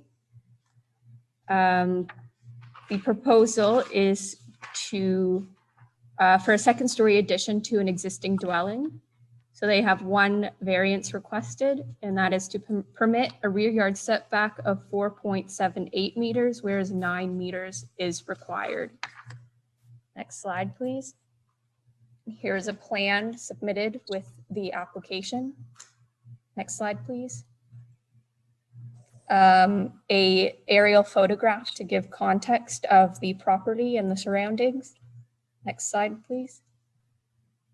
The elevation of the proposed 2-story dwelling as submitted by the applicant. And for correspondence, starting with the planning comments, planning staff have no objections to the approval of this minor variance proposed. And then from correspondence from agencies, we heard from Niagara Region that they have no comments for the application. And we had a letter of support from the residents at 36 Oak Street. And that's all, thank you. Thank you. Is the owner or the representative going to speak on this matter? Is it David? Are you speaking on this application? Sorry, you're still on mute. You're still on, oh. You're still on mute, David. There we go. How about that? All right. Yeah. So I'd like to speak to this a little bit. We want to put a second story addition on, 2 bedrooms. It's a small little house, so it's kind of families outgrown it. Obviously the reason for the variance is the rear yard is a legal non-conforming. It needs to, the second story has to go on top of the first story, of course, and that just makes the rear yard too small. That would be all of it. There's nothing else. It's pretty simple. It's consistent with the rest of the neighborhood. It's a permitted sorry about that. 2 stories are permitted. There's a 2-story right in the backyard. Yeah, the dog been quiet until now. And there's not much else to say, really. It's pretty simple. All right, thank you for that. Is there any questions from the committee members at all regarding this application or the planning report? I don't see any conditions suggested by staff, so questions, Herb? Just a comment, Mr. Chair. If this proposal were to be approved, this would be to an actual property line, not a fence assumed property line. So if this were to be found, the actual property line to be different than what the fence is, then it would need to fall under that category, or you would need to come back. Did you wish to comment at all, Mr. Gowans, on that? No, I did not. Walter, did you have any comments on that as well? And that's assuming the fence is the property line. I mean, it's a pretty old neighborhood, but. Yeah, it's true. Right. Again, member Nobes' comment is accurate. The applicants should be confident that the requested variance is actually what is necessary or what's required. So, if it's not, then they'll be back. So, only if a survey were to, if a survey were to find any different than that. Right. So that's why I'm assuming they've rounded down a little bit. I always find it, that's pretty accurate, 4.78 meters. I would suggest they go a little bit, round down a little bit by a few centimeters just to make sure. I hate to have you come back if a survey shows that it's out by 2 centimeters and we could have rounded it down to 4.75 or something like that, but that's it's your application. So thanks for those comments, Herb. Anybody else? No other questions or comments? I'll just read the motion. I'll ask for a mover or seconder. Resolve that submission A1821 for 38 Oak Street to permit a rear yard setback of 4.78 meters, whereas 9 meters is required. Do I have a mover and a seconder on this? Dylan? And a seconder?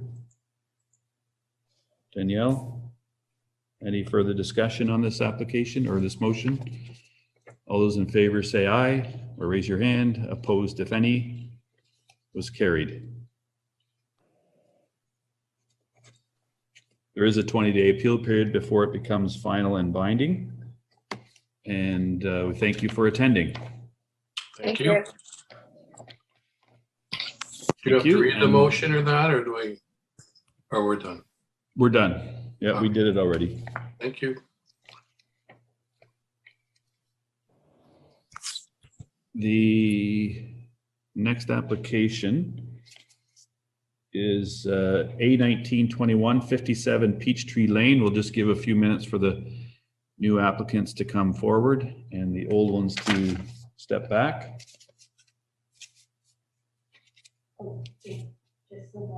Just the one? So we're good? I believe so.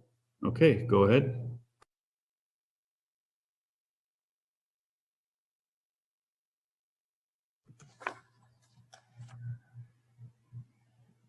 Nancy, do you have the slides?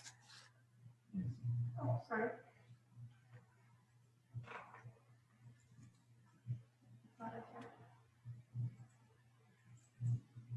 So this application is number A1921, and the applicant is Leroy Crooks of 57 Peachtree Lane. The reason for this application is for a secondary suite located in a cellar.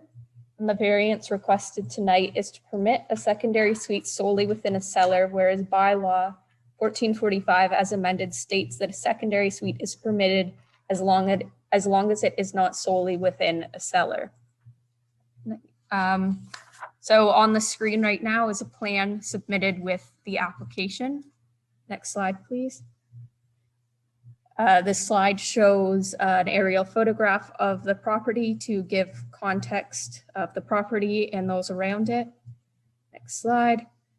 These photos are submitted by the applicant, showing the rear yard. Next slide, please. Again, these photos are submitted by the applicant showing the front yard.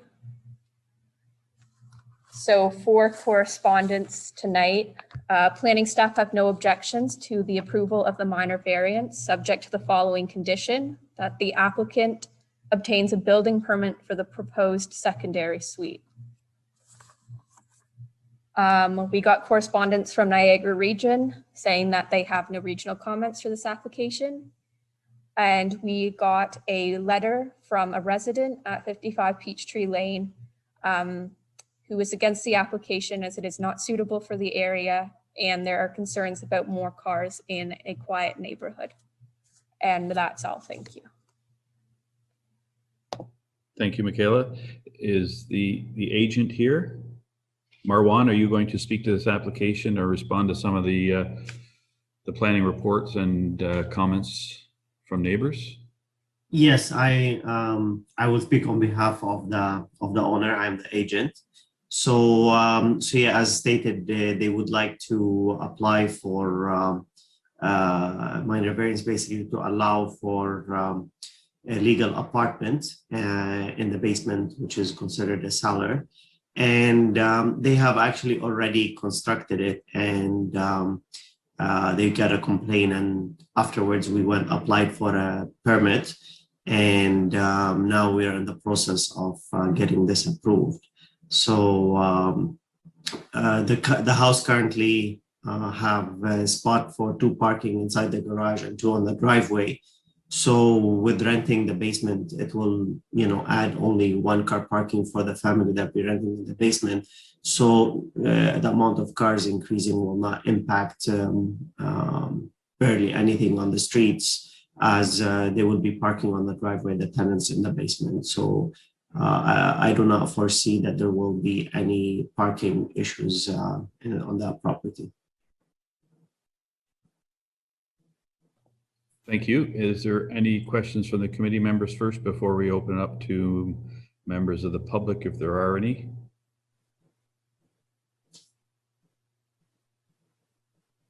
So this was done a while ago, and then it was brought is to be brought in compliance with this minor variance request. Is that correct?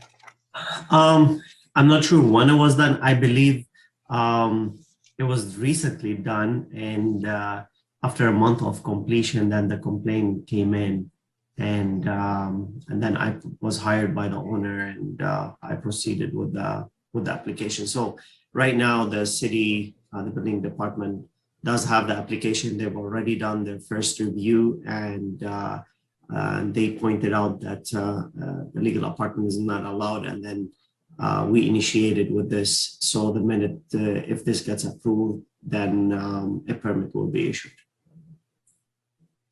Thank you. So Walter, for clarification, is there not a push by the province to allow basement apartments as of right, provided they can meet all the other requirements of building code and fire code and so on? Like I know this is kind of it's a unique variance in that we're not varying it, we're actually kind of allowing a use in the cellar that isn't allowed, right? But when I read your explanation of why you don't want cellar uses, because you want them to comply with the building code, but it's kind of already covered in E of all the your section 419 zoning bylaw. You go through 5 requirements, A, B, C, D, and E, but E already says you have to get a building permit, must comply with fire code and building code. And that's why you don't want them in the cellar, but now we're allowing it in the cellar. I don't have a problem with it in this case, but I'm just kind of curious why they put that D in there, that you don't want them solely within the cellar. But if I read your report, it's because you want them to comply with building and fire, but that's already covered in E. So as long as they can comply, why would they not just allow them in the cellar? Yeah, I think, in going back to when the bylaw was being prepared, and again, I don't specifically recall the discussion around this particular issue, but I would suspect that the deeper the building or the deeper the unit is in the ground, the tougher it is to create the proper openings for emergency access or for egress. So I'm just assuming that that's the rationale behind it. But secondary suites are permitted as of right in every zone, subject to reasonable requirements like parking. But our, as staff, I think the main thing that we're concerned with, they are permitted as of right. The main thing that we're concerned with is that they're safe and that the residents of these apartments aren't living in fire traps, things like that. So that's our main concern. Thank you. Any other? I hope I answered your question. Oh, yeah, yeah. Kind of, mine was just a comment or not necessarily a question, I guess, but kind of went circular. Herb? I think Adam was first. Yes, thank you. Sorry, go ahead, Adam. I didn't see your hand there. Yeah, actually, you actually just did raise a lot of the points that I was just going to say about section D. I'm just wondering if council back in the day maybe didn't find it desirable to have secondary suites in the basement, but this is actually the second one we've had in I think the last couple of meetings. Is there many more of these coming?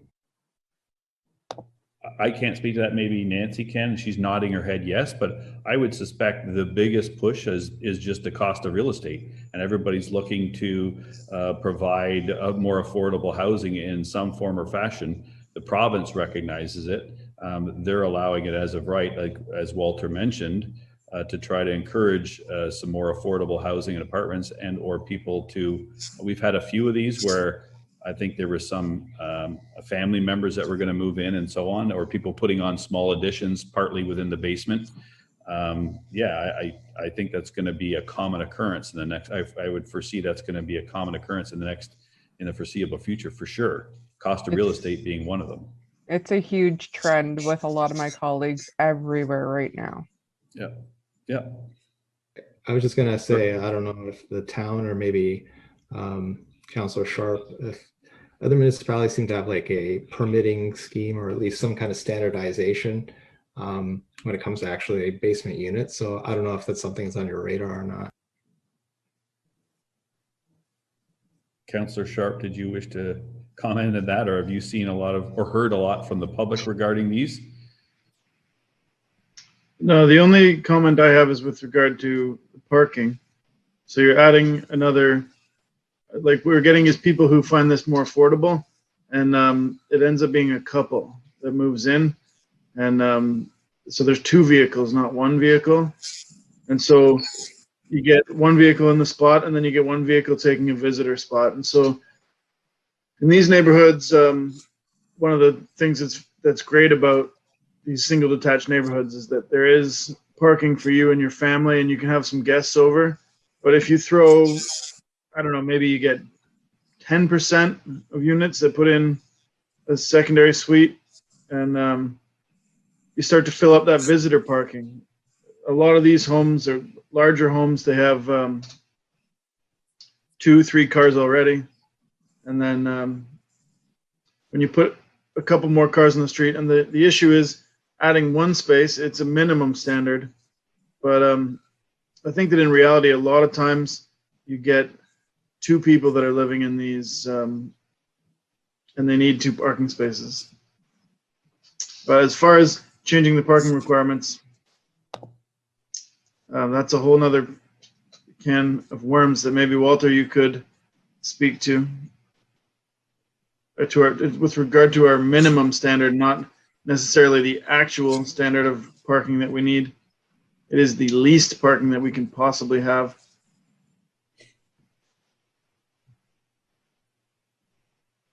Thank you for those comments. Herb?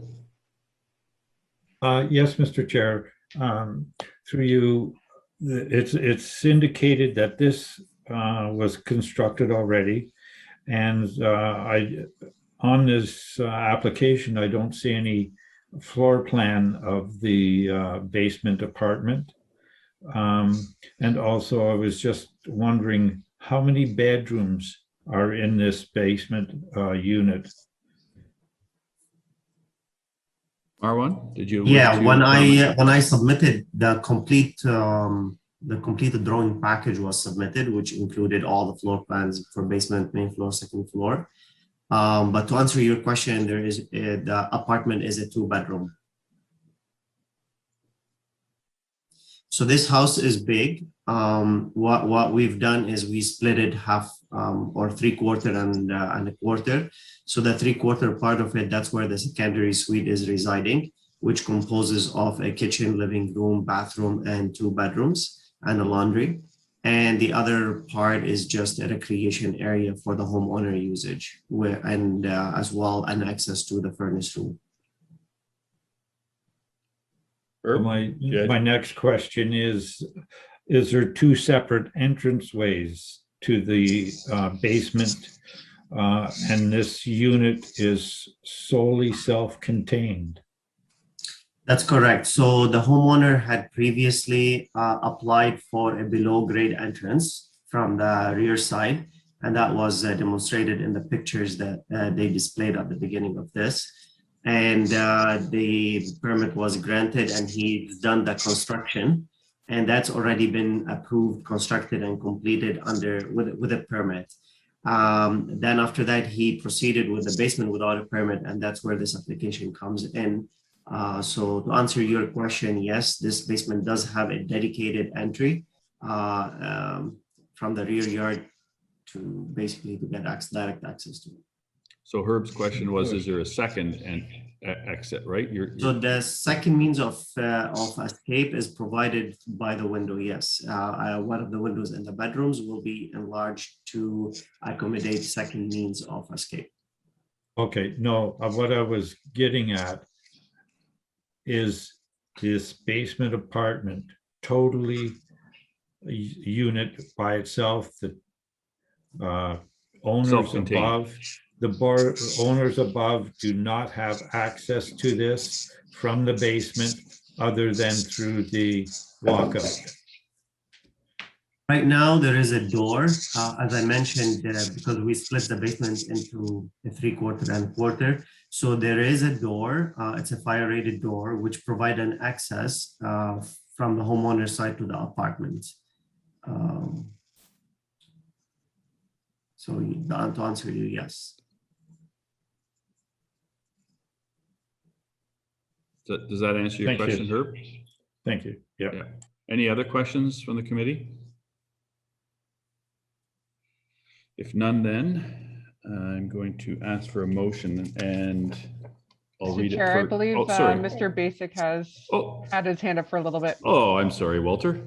Sorry to ignore you there. Go ahead. Oh, it's okay. I'm used to it. And I wasn't sure if you saw it or not.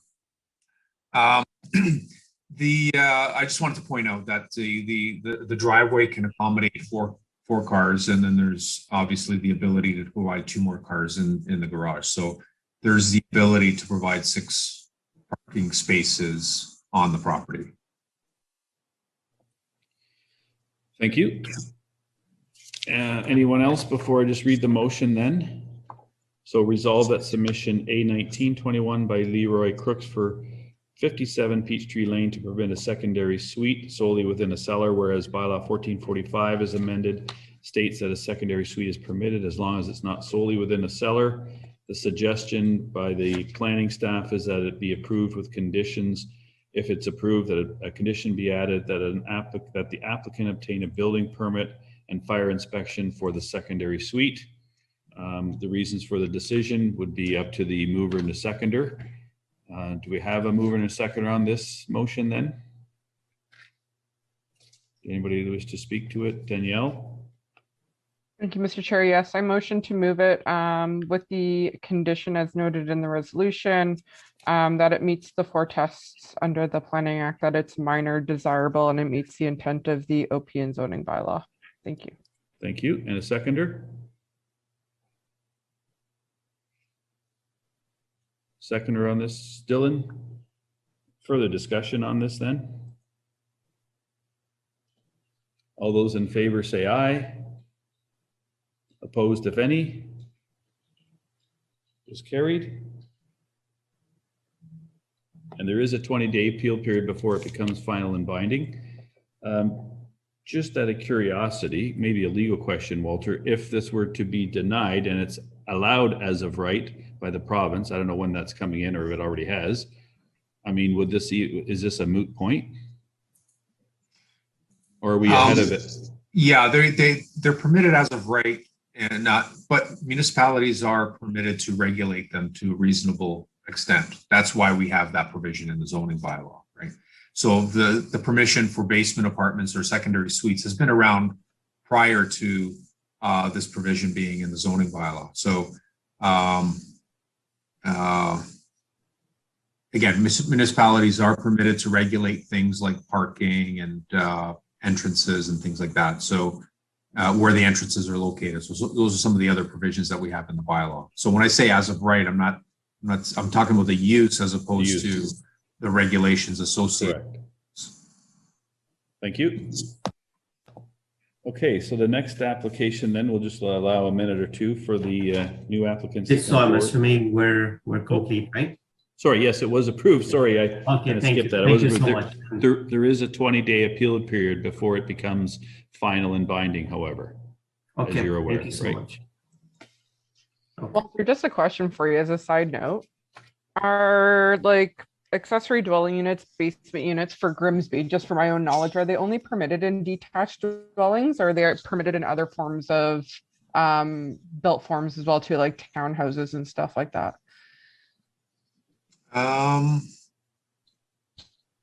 Just to bring up what Councillor Sharp was speaking about visitor parking being taken up, that sparked my thought process and planning about if somebody cannot accommodate the required parking for an accessory dwelling unit on the site, are we going to be looking at variances for visitor parking being taken up now?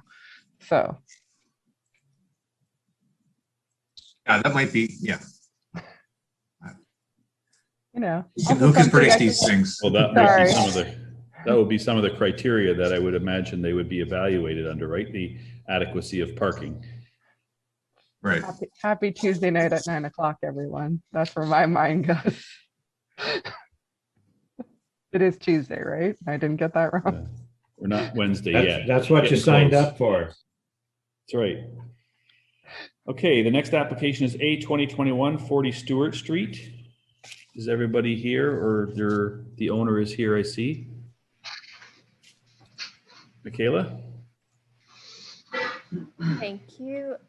So this application is number A 2021, being made by Stephen and Kathy Brown of 40 Stewart Street.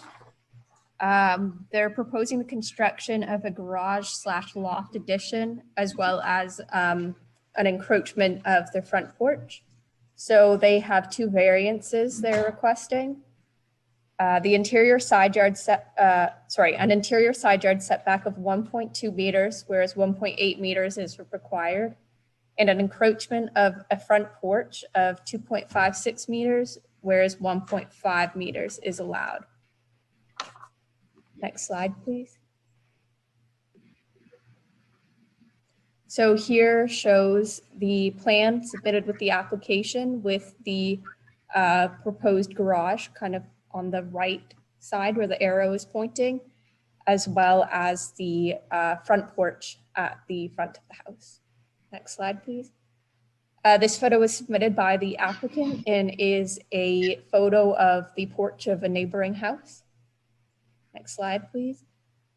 This is the aerial photography of the house to understand the context of the property and the surrounding properties. These photos show the left side yard, so the opposite side yard of where the garage is being proposed, and then the photo on the right that shows the right side yard, so south of where the garage will be proposed. The slide on the photo on the left shows the area of where the garage will be proposed in relation to their southerly neighbor. And then on the right, that shows the side yard of their southerly neighbor. And for correspondence from planning staff have no objections to the approval of the minor variance proposed. And from agencies, we heard from Niagara Region that they have no comments on this application. And that's all. Thank you. Thank you. and is the owner. Kathy, would you like to speak to this application or elaborate at all on the comments raised? No, I don't have anything extra to say. We just, we do want the extra space, just a better sized porch at the front and for a little bit more room at the side in the garage area. So, yeah, nothing else. Okay, sorry, you're a little hard to hear, but I think we got the gist of it. I'm going to open it up first to the committee members. Did you have any questions for the applicant or planning staff? Herb? Sorry, Mr. Chair, but I was just wondering. Don't have to apologize. On the application, the drawing submitted, it indicates that there's going to be a garage. Behind the garage, there's going to be a shop. And then above the garage is going to be a work area. I just wanted to confirm that there's not going to be a private business going on in this facility. And is there any plumbing that's going to be added to this facility in the garage? Kathy, would you like to answer those questions? Sure. Yeah, I think that the fellow that did the drawing put those labels on there. It is storage for now. We will. 945-5516. Dave, we're going to have to put you on mute. Dave? Sorry about that. There we go. Okay, continue. Sorry, Kathy. Okay. I have talked to staff and said that there is the possibility in the future that it will become, possibly there will be a washroom put in there as well. So there could be some plumbing at some point, but right now our general idea is possibly roughed in plumbing and just an area for storage and for a garage area at this point. Herb, go ahead. Okay. Also, Mr. Chair, I noticed that the picture was there with a White House and a porch extending out in front of it. But that's on the other side of the street. All the houses on this side of the street are in the same line. So this would be protruding out farther than the house lines all on this side of the street. I was just wondering the purpose of that. Maybe planning staff can comment on that. I saw that too. I thought that was either across or beside. I couldn't remember. But again, the protrusion in this case, the size of the porch, the depth of the porch wasn't that significant. I can't really read it here, but I know it was in the report here somewhere. But where's Walter? I don't know if you wanted to comment on that in terms of the protrusion beyond the existing building lines on either side. Right. Our opinion is that porches are desirable features in fronts of buildings. We don't see this as a significant incursion into the streetscape. There are porches on both sides of the street. They aren't as common on this side of the street as on the other, but there are porches on both sides of the street. And again, like I said, they are desirable features on homes. Thank you. And the size of the porch, you know, what I don't like is seeing a porch that's really narrow that is not usable. So a usable porch is very important so that you can sit out there and say hi to your neighbors. Exactly. Okay, I thank would you very agree. much. I would agree with that.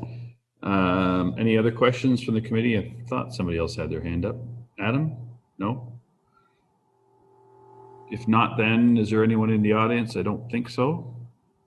I don't see anybody. If not, then do we have a mover and a seconder on this motion? So it reads as follows: resolve that submission A 2021 by Stephen and Kathy Brown for 40 Stewart Street to permit an interior side yard setback of 1.2 meters, whereas 1.8 is required, and to allow the encroachment of a front porch by 2.56 meters, whereas 1.5 meters is permitted.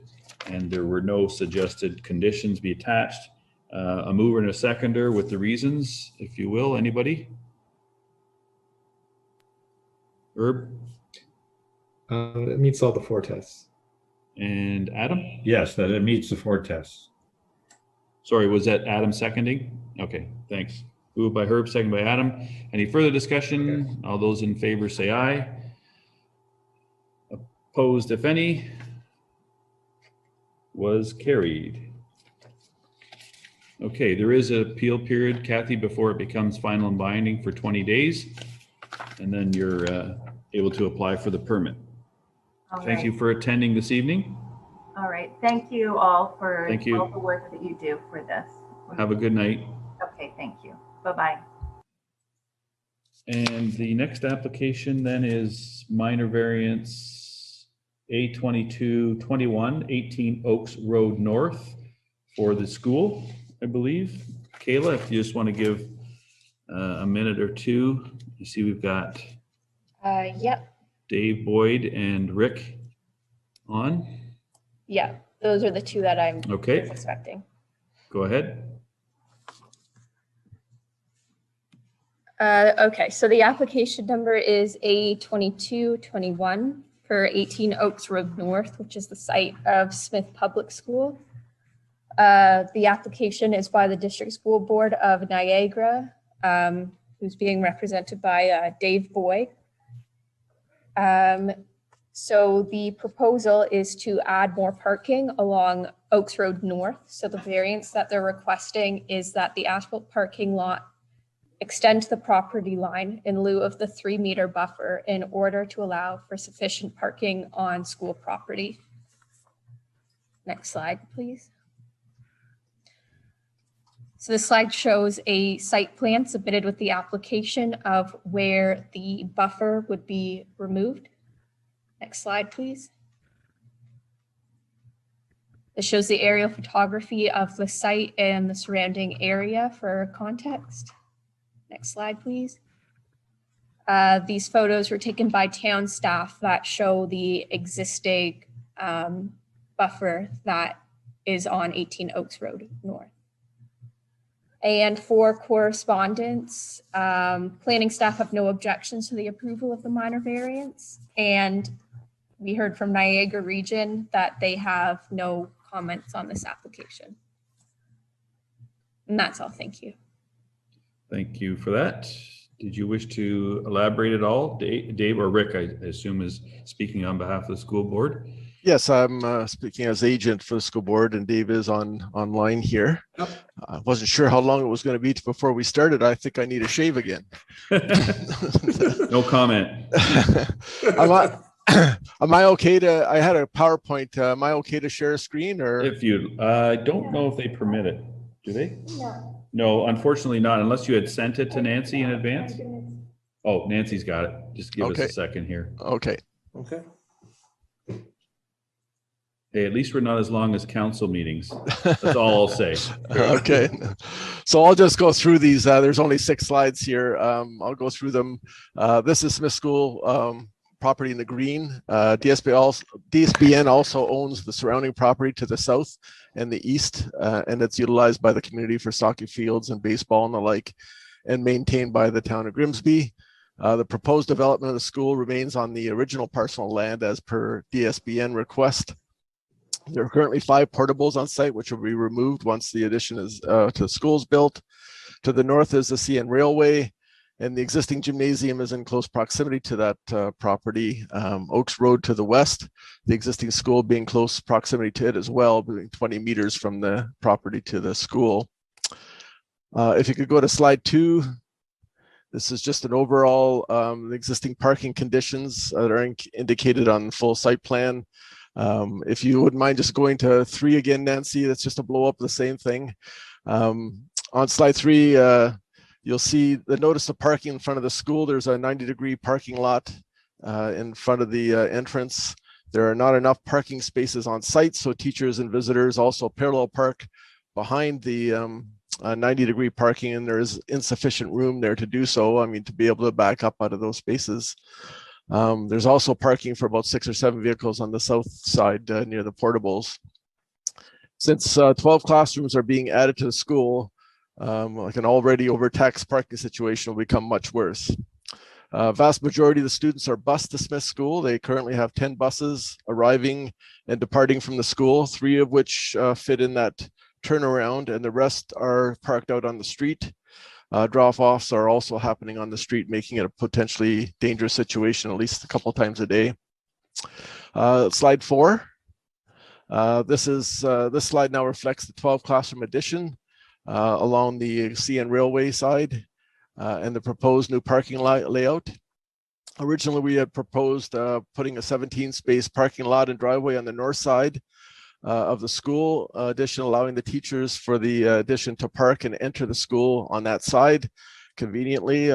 Contacting Bell about their easement, they were okay with the driveway, but in applying to CN Railway, they require an earthen berm along that side of the school, 2 meters high and 10 meters wide, with a fence on top. And this is for the unlikely chance that there's a train derailment in the daytime. This is a recommendation on their part, but the board doesn't want to take the liability for such an event once it's been recommended by the railway. So this now restricts our parking to the road, the west side and the south side of the lot. The south side being already quite a distance for staff to walk to the entrance of the school. This proposal allows for on-site parking for 75 cars and queuing for 10 buses, taking pretty well all the traffic off of Oaks Road. Slide 5. If you don't mind, Nancy. Oh, that is it. Okay, I'm sorry. Yes, okay. She's faster than I'm looking. So slide 5 indicates that the fire route, which during the pre-construction meeting, the fire department wanted access along the full front of the school as well as down the south side, which we provided with the turning radiuses necessary. Slide 6 is actually the plan that you have before you. It's the minor variance application, which is the orange part. We're asking to be able to park on the south end, double parking, and on the north end, 90-degree end, legal kiss and ride along the sidewalk for the school. Currently, there are 7 trees along Oaks Road of different sizes and shapes that would be removed to allow for the parking lot extension, and 8 trees indicated on your plan to be planted on the boulevard to replace them. These new trees are not seen as having any negative effect on sight lines and therefore safety at entrances or exits, since they can be placed at appropriate distance from the driveways. So basically, we're attempting to get all the parking, all the buses and cars onto the property belonging to DSBN by allowing this minor variance. Thank you. Is that it? Sorry. That's it. Okay. So just to, I think I missed part of it. So the trees that are there now, they be removed and replaced with new ones? Is that what I heard? That's true. That's right. Okay. Okay. Yeah. Cause I wasn't sure when I went there, it wasn't really staked, but I assuming if you're pushing the pavement further, you'd be removing those existing trees. That's right. That's correct. Okay.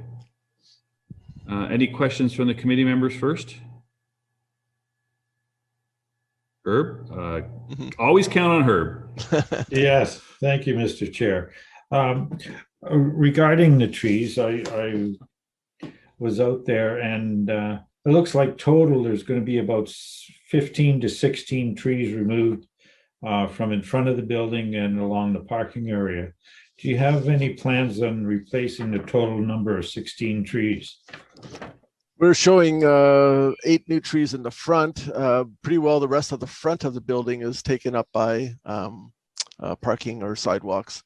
We are showing new trees in the back as well. There will be trees removed along the railway, which because of that berm, we're going to be showing some trees along there as well. So there'll be a landscaping plan as part of the site plan agreement for the property.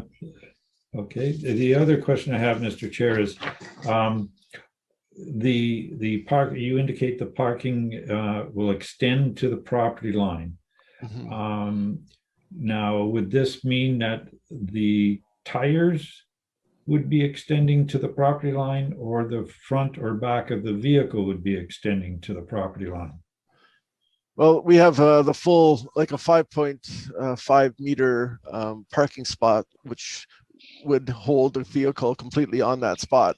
Now, whether or not people will drive up till their tires hit the curb. Actually, as we are getting farther into this, we realize we have to put some of our outdoor lighting on that side. So the curb will be back from the property line a little bit, enough to put in the standards for the lights. Yeah, the reason I'm asking is if for any reason somebody were to leave the roadway and hit the front of the car that happens to be on town property or whatever, what implications that would be. So if it was totally on school board property, it would be much better.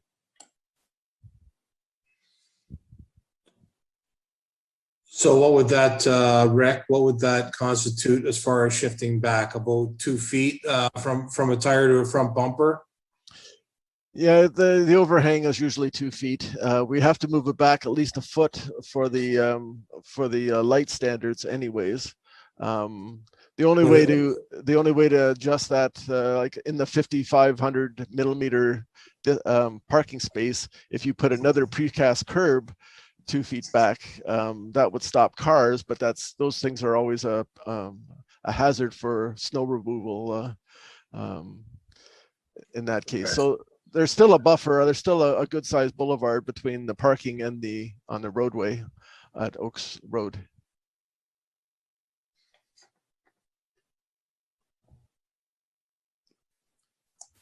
Okay, thank you.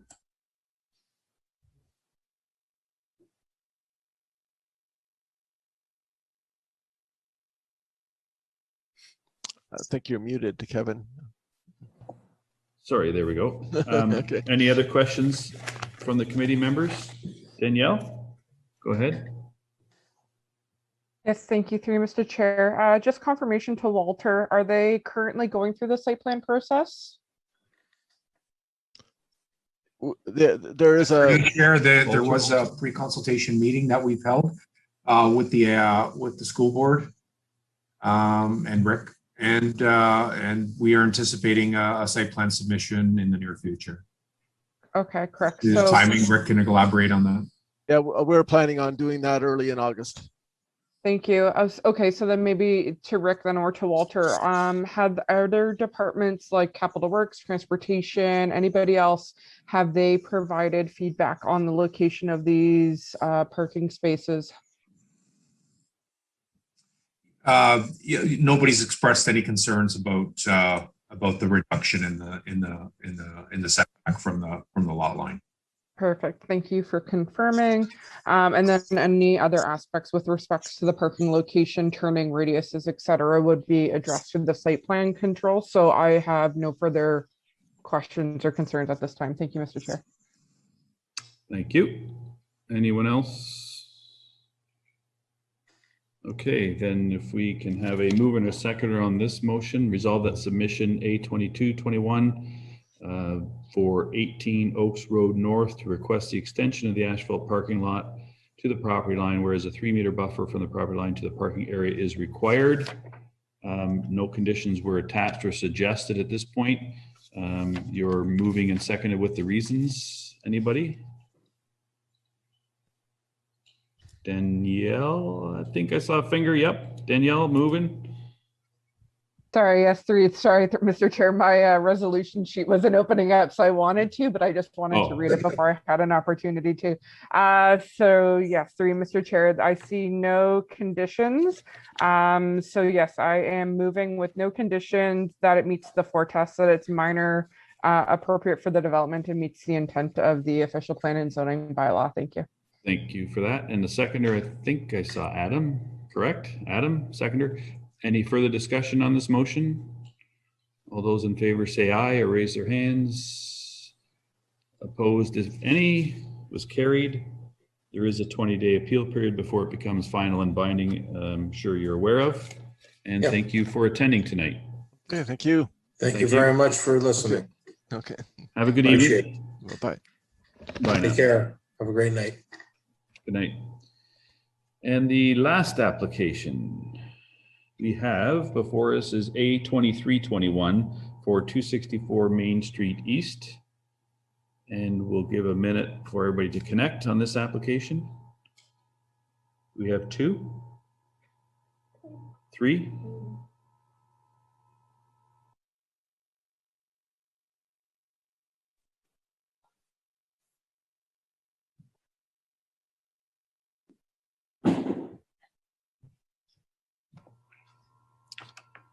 Looks like they're here.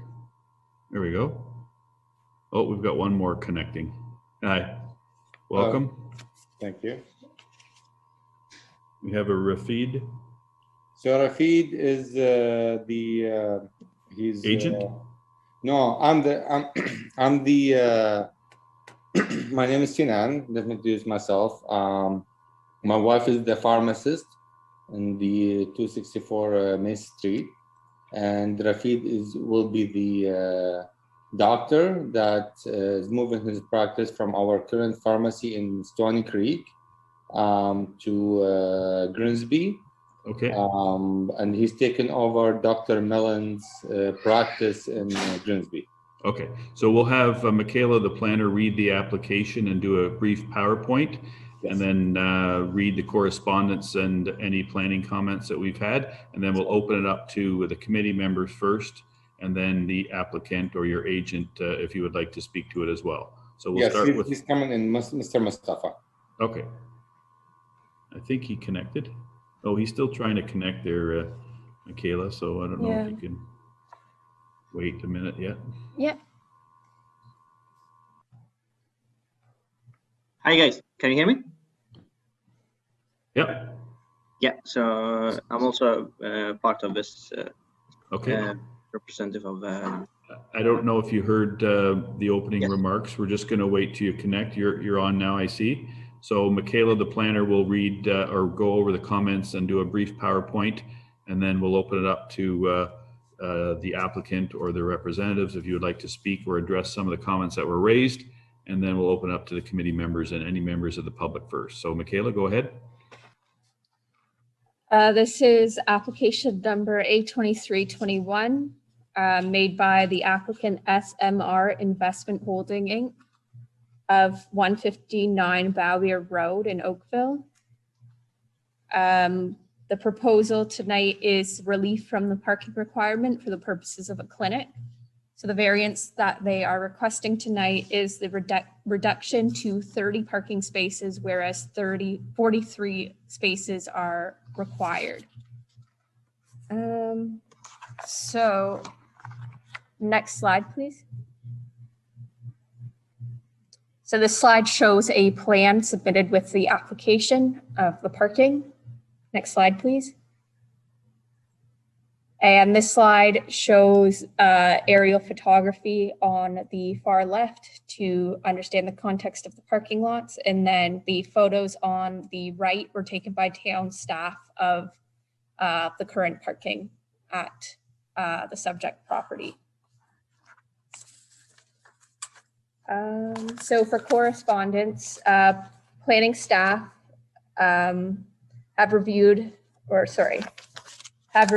and they have no objections, but they're proposing one condition, which is that the remaining vacant spaces, 435 square meters, cannot be used for any use until adequate parking is added to the site in accordance with the provisions of the zoning bylaw.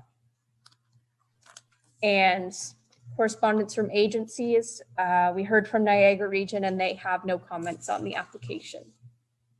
And that's all. Thank you. Thank you. Thank you. Did the owner or the representative, I'm not sure who's going to speak on behalf of the owner.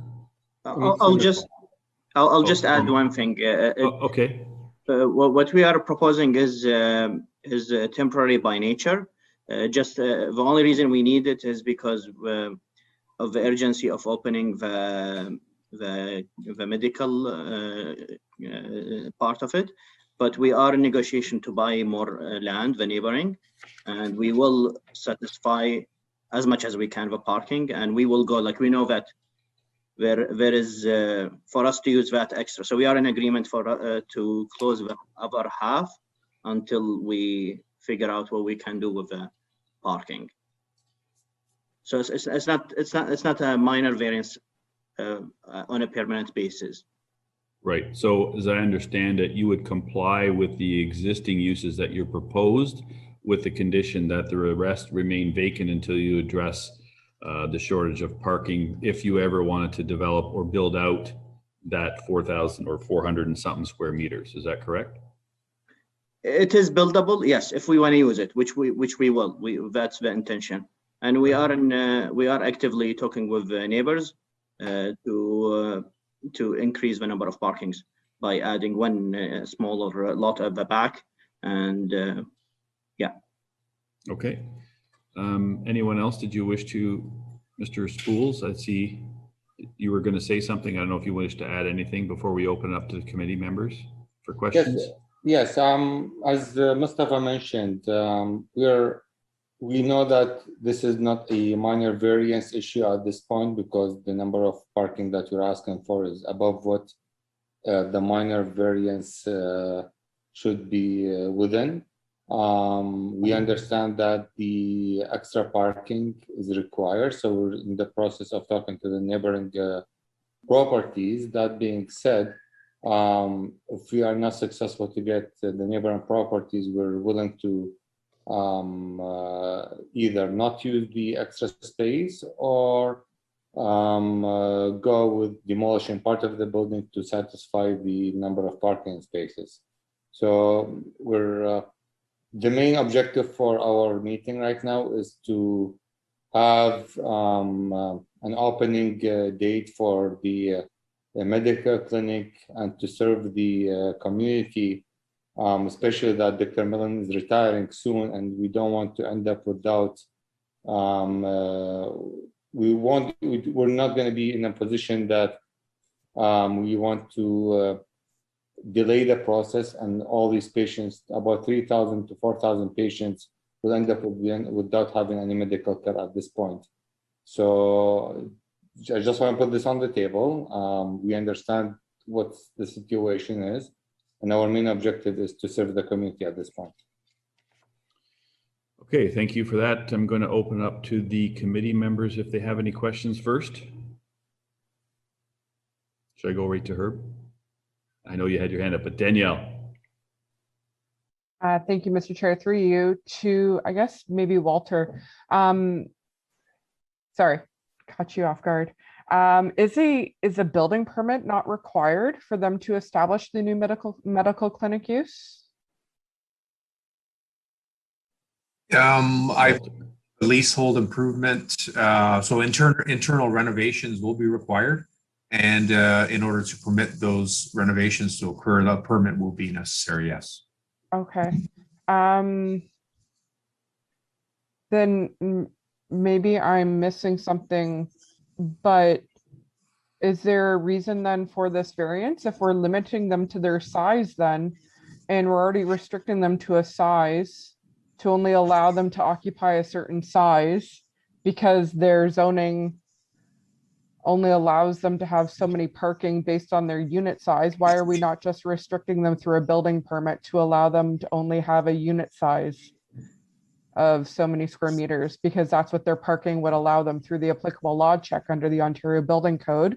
Could we not just be accomplishing the same thing? Why are we putting them through a minor variance? No, the existing, through you, Mr. Chair, the existing floor space, even though it's not occupied, is still assigned a required amount of parking spaces. Okay. So parking is required to be provided for that vacant space, even though it's not occupied, right? The difference is this particular use is a more significant in the eyes of the zoning bylaw, requires a lot more parking than say a retail store or a use similar to, or an office use, which is what was in medical always yields a higher. That's right. So the previous use was an office use. So the parking was calculated for and developed for the site based on one space per 28 square feet or square meters of floor area. This particular clinic use requires a lot more parking, which freezes out the remainder of the building. And the purpose of the condition is this will enable them to occupy the space. The remaining portion of the building will be frozen and unoccupiable until additional parking is provided. Understandably. So instead of controlling them through the building permit and applicable law, we're limiting their size through the variance to allow them to have full access to all the parking on site. That's the kind of the way we're doing it.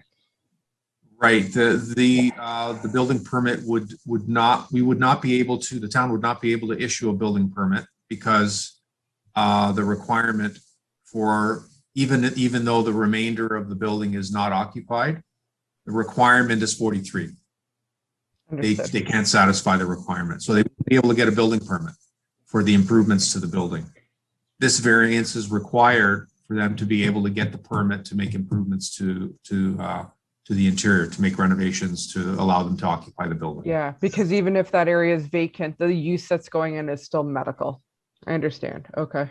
So if the area is vacant, it still has to be accounted for in the zoning bylaw. The zoning bylaw requires those spaces that are, even though the portion of the building that's not occupied isn't occupied, the parking still has to be accounted for. So what would they be what's the accounted ratio? under?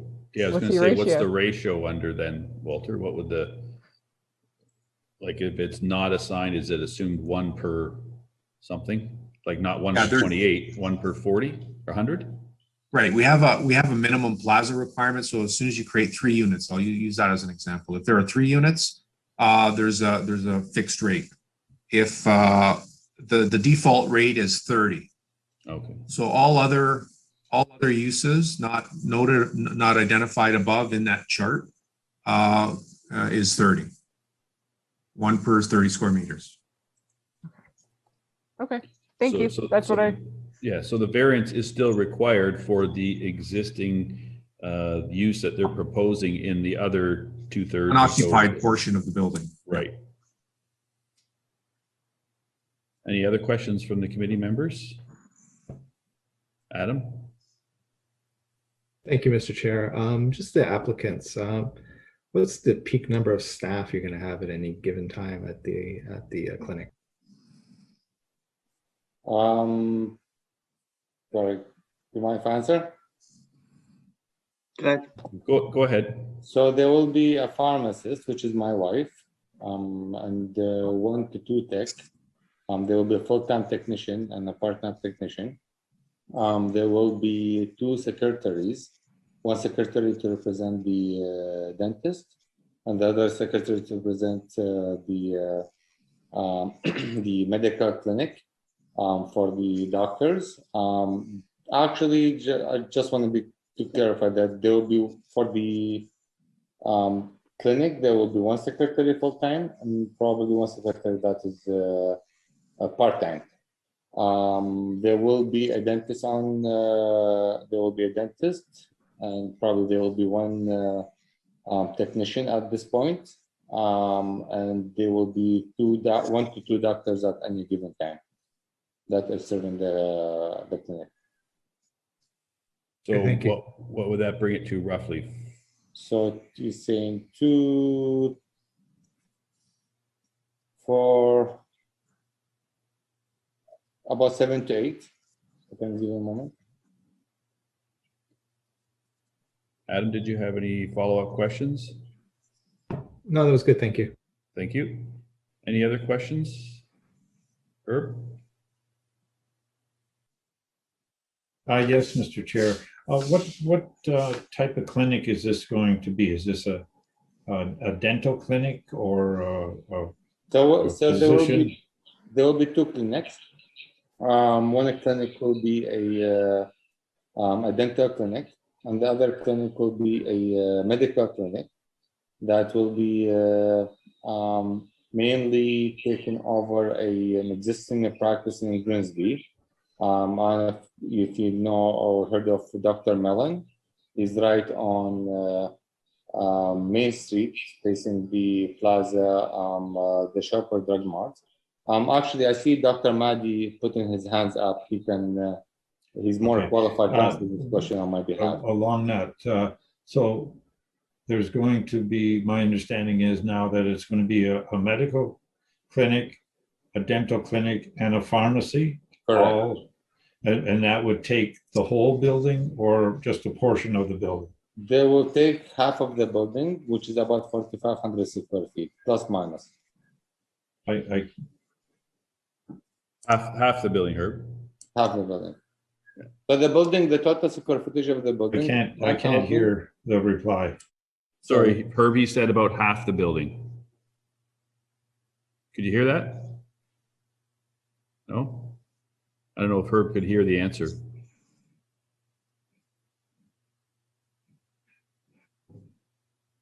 Herb, can you hear us?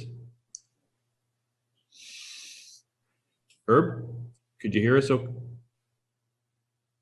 No? I don't know if somebody could put the answer in a chat.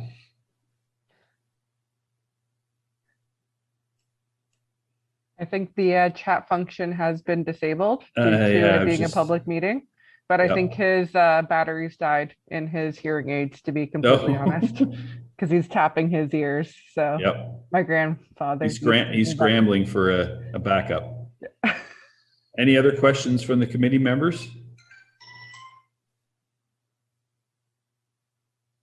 No? Okay. Maybe just give Herb an opportunity just to get set up so we can answer. I'll give, there you go. Oh, maybe this. And Mr. Chair, we also have a hand up. We'll let Herb. Mr. Chair, we also have a hand up. Yep. Go ahead. Mr. Mahdi, Dr. Mahdi. Oh, hi. I'm Rafid Mahdi. I'm the physician who is, I don't know, do you hear me, guys? Yep, go ahead. Yeah. Oh, you're on, you just went on to mute. Sorry, did somebody put him on mute or did he put, oh, there we go. Okay. You're back. So I'm gonna just start the clinic in 264 Main Street. So I just was giving more details about that clinic. That's gonna be a family practice only for two current practices, which is we currently manage them in Healthwise Clinic at 50 Road. And there's going to be a couple of physicians taking over Dr. Mullen's patients who already just retired last week, which is going to be around 3,000 patients. So there will be about 4 practices there in that clinic. So that's just part of the medical. The only thing I want just to add is just our time frame is a little bit not helping because we already have to take those patients, the 3,000 patients, and the time is very sensitive to us because we can't take them in our current clinic. So we have just to wait for that clinic to open and then to manage registering them patient and taking care of them. So whatever you can do in terms of helping us in the time frame to give us the permit to build and then to start earlier, that would be really appreciated and helpful to just get more to provide the medical care that those patients are in need of. They are just like, again, their family doctor just retired last week. Okay, thank you for that. Herb, can you hear us now? Nod, yes. Herb, are you back? Oh, you just turned yourself back on mute. No? No go? Unfortunately, we're not going to hear from Herb. All right, any other questions or comments? None? If none, then do I have a mover and a seconder on this application or this motion? I'll read it with the condition resolved that submission A2321 by SMR Investments Holding in for 264 Main Street East to allow for a reduction in parking from 30 spaces, whereas 43 are required. And the condition suggested by planning is that the remaining vacant space, 435 square meters, cannot be used for any other use until adequate parking is added to the site in accordance with the provision of the bylaw. Do I have a mover and a seconder with the reasons for that? Anybody? Danielle? Thank you, through you, Mr. Chair. Yes, I move to approve the application as it meets the 4 tests, that it is minor in nature, desirable for the appropriate use of the property and lands, and that it meets the intent of the zoning bylaw and the official plan. Thank you. Thank you again. And a seconder on that? Dylan? Any further discussion on this request? All those in favor say aye or raise their hand. I wonder if Herb knows we're voting on this. To approve? Opposed, is any, if any? Oh, he's saying thumbs up, approve. Opposed, if any, was carried. Adam, you're opposed. I've got that noted. Or maybe he thought we were all just giving him high fives. I don't Maybe. know. Saying way to go. Okay, thank you. And so it was approved, subject to the 20-day appeal period before it becomes final and binding. So thank you for coming out this evening. Thank you very much. Have a good night. Have a good night. Thank you very much. Thank you. Thanks a lot. Thank you, gentlemen. Thank you. Thank you. Bye. So I believe that's all the applications we have this evening. Do we have a motion to adjourn? This has got to be a record, 9:45. Dylan, seconded by Daniel. Well, we're going to anyways, because it feels good. All right. Thank you, everybody, for slugging through. Yeah, Like I thanks said, for having me this is- tonight, guys. Well, this is nothing, right, Dave? You guys are usually out of here, what, 12? Oh, yeah. Come on. This is nothing. Was it- No, this is a cakewalk. The I was about cakewalk. to say, why you didn't even have to say anything. You just joined in to listen tonight, or? No, there was a couple applications that I've been talking to some residents about, and I just wanted to be present so that they know I'm listening and I'm involved.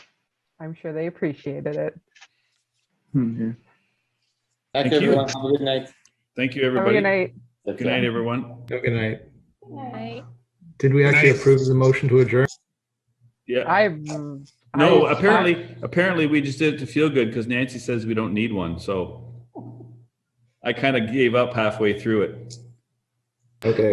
Walter keeps sitting there like he looks like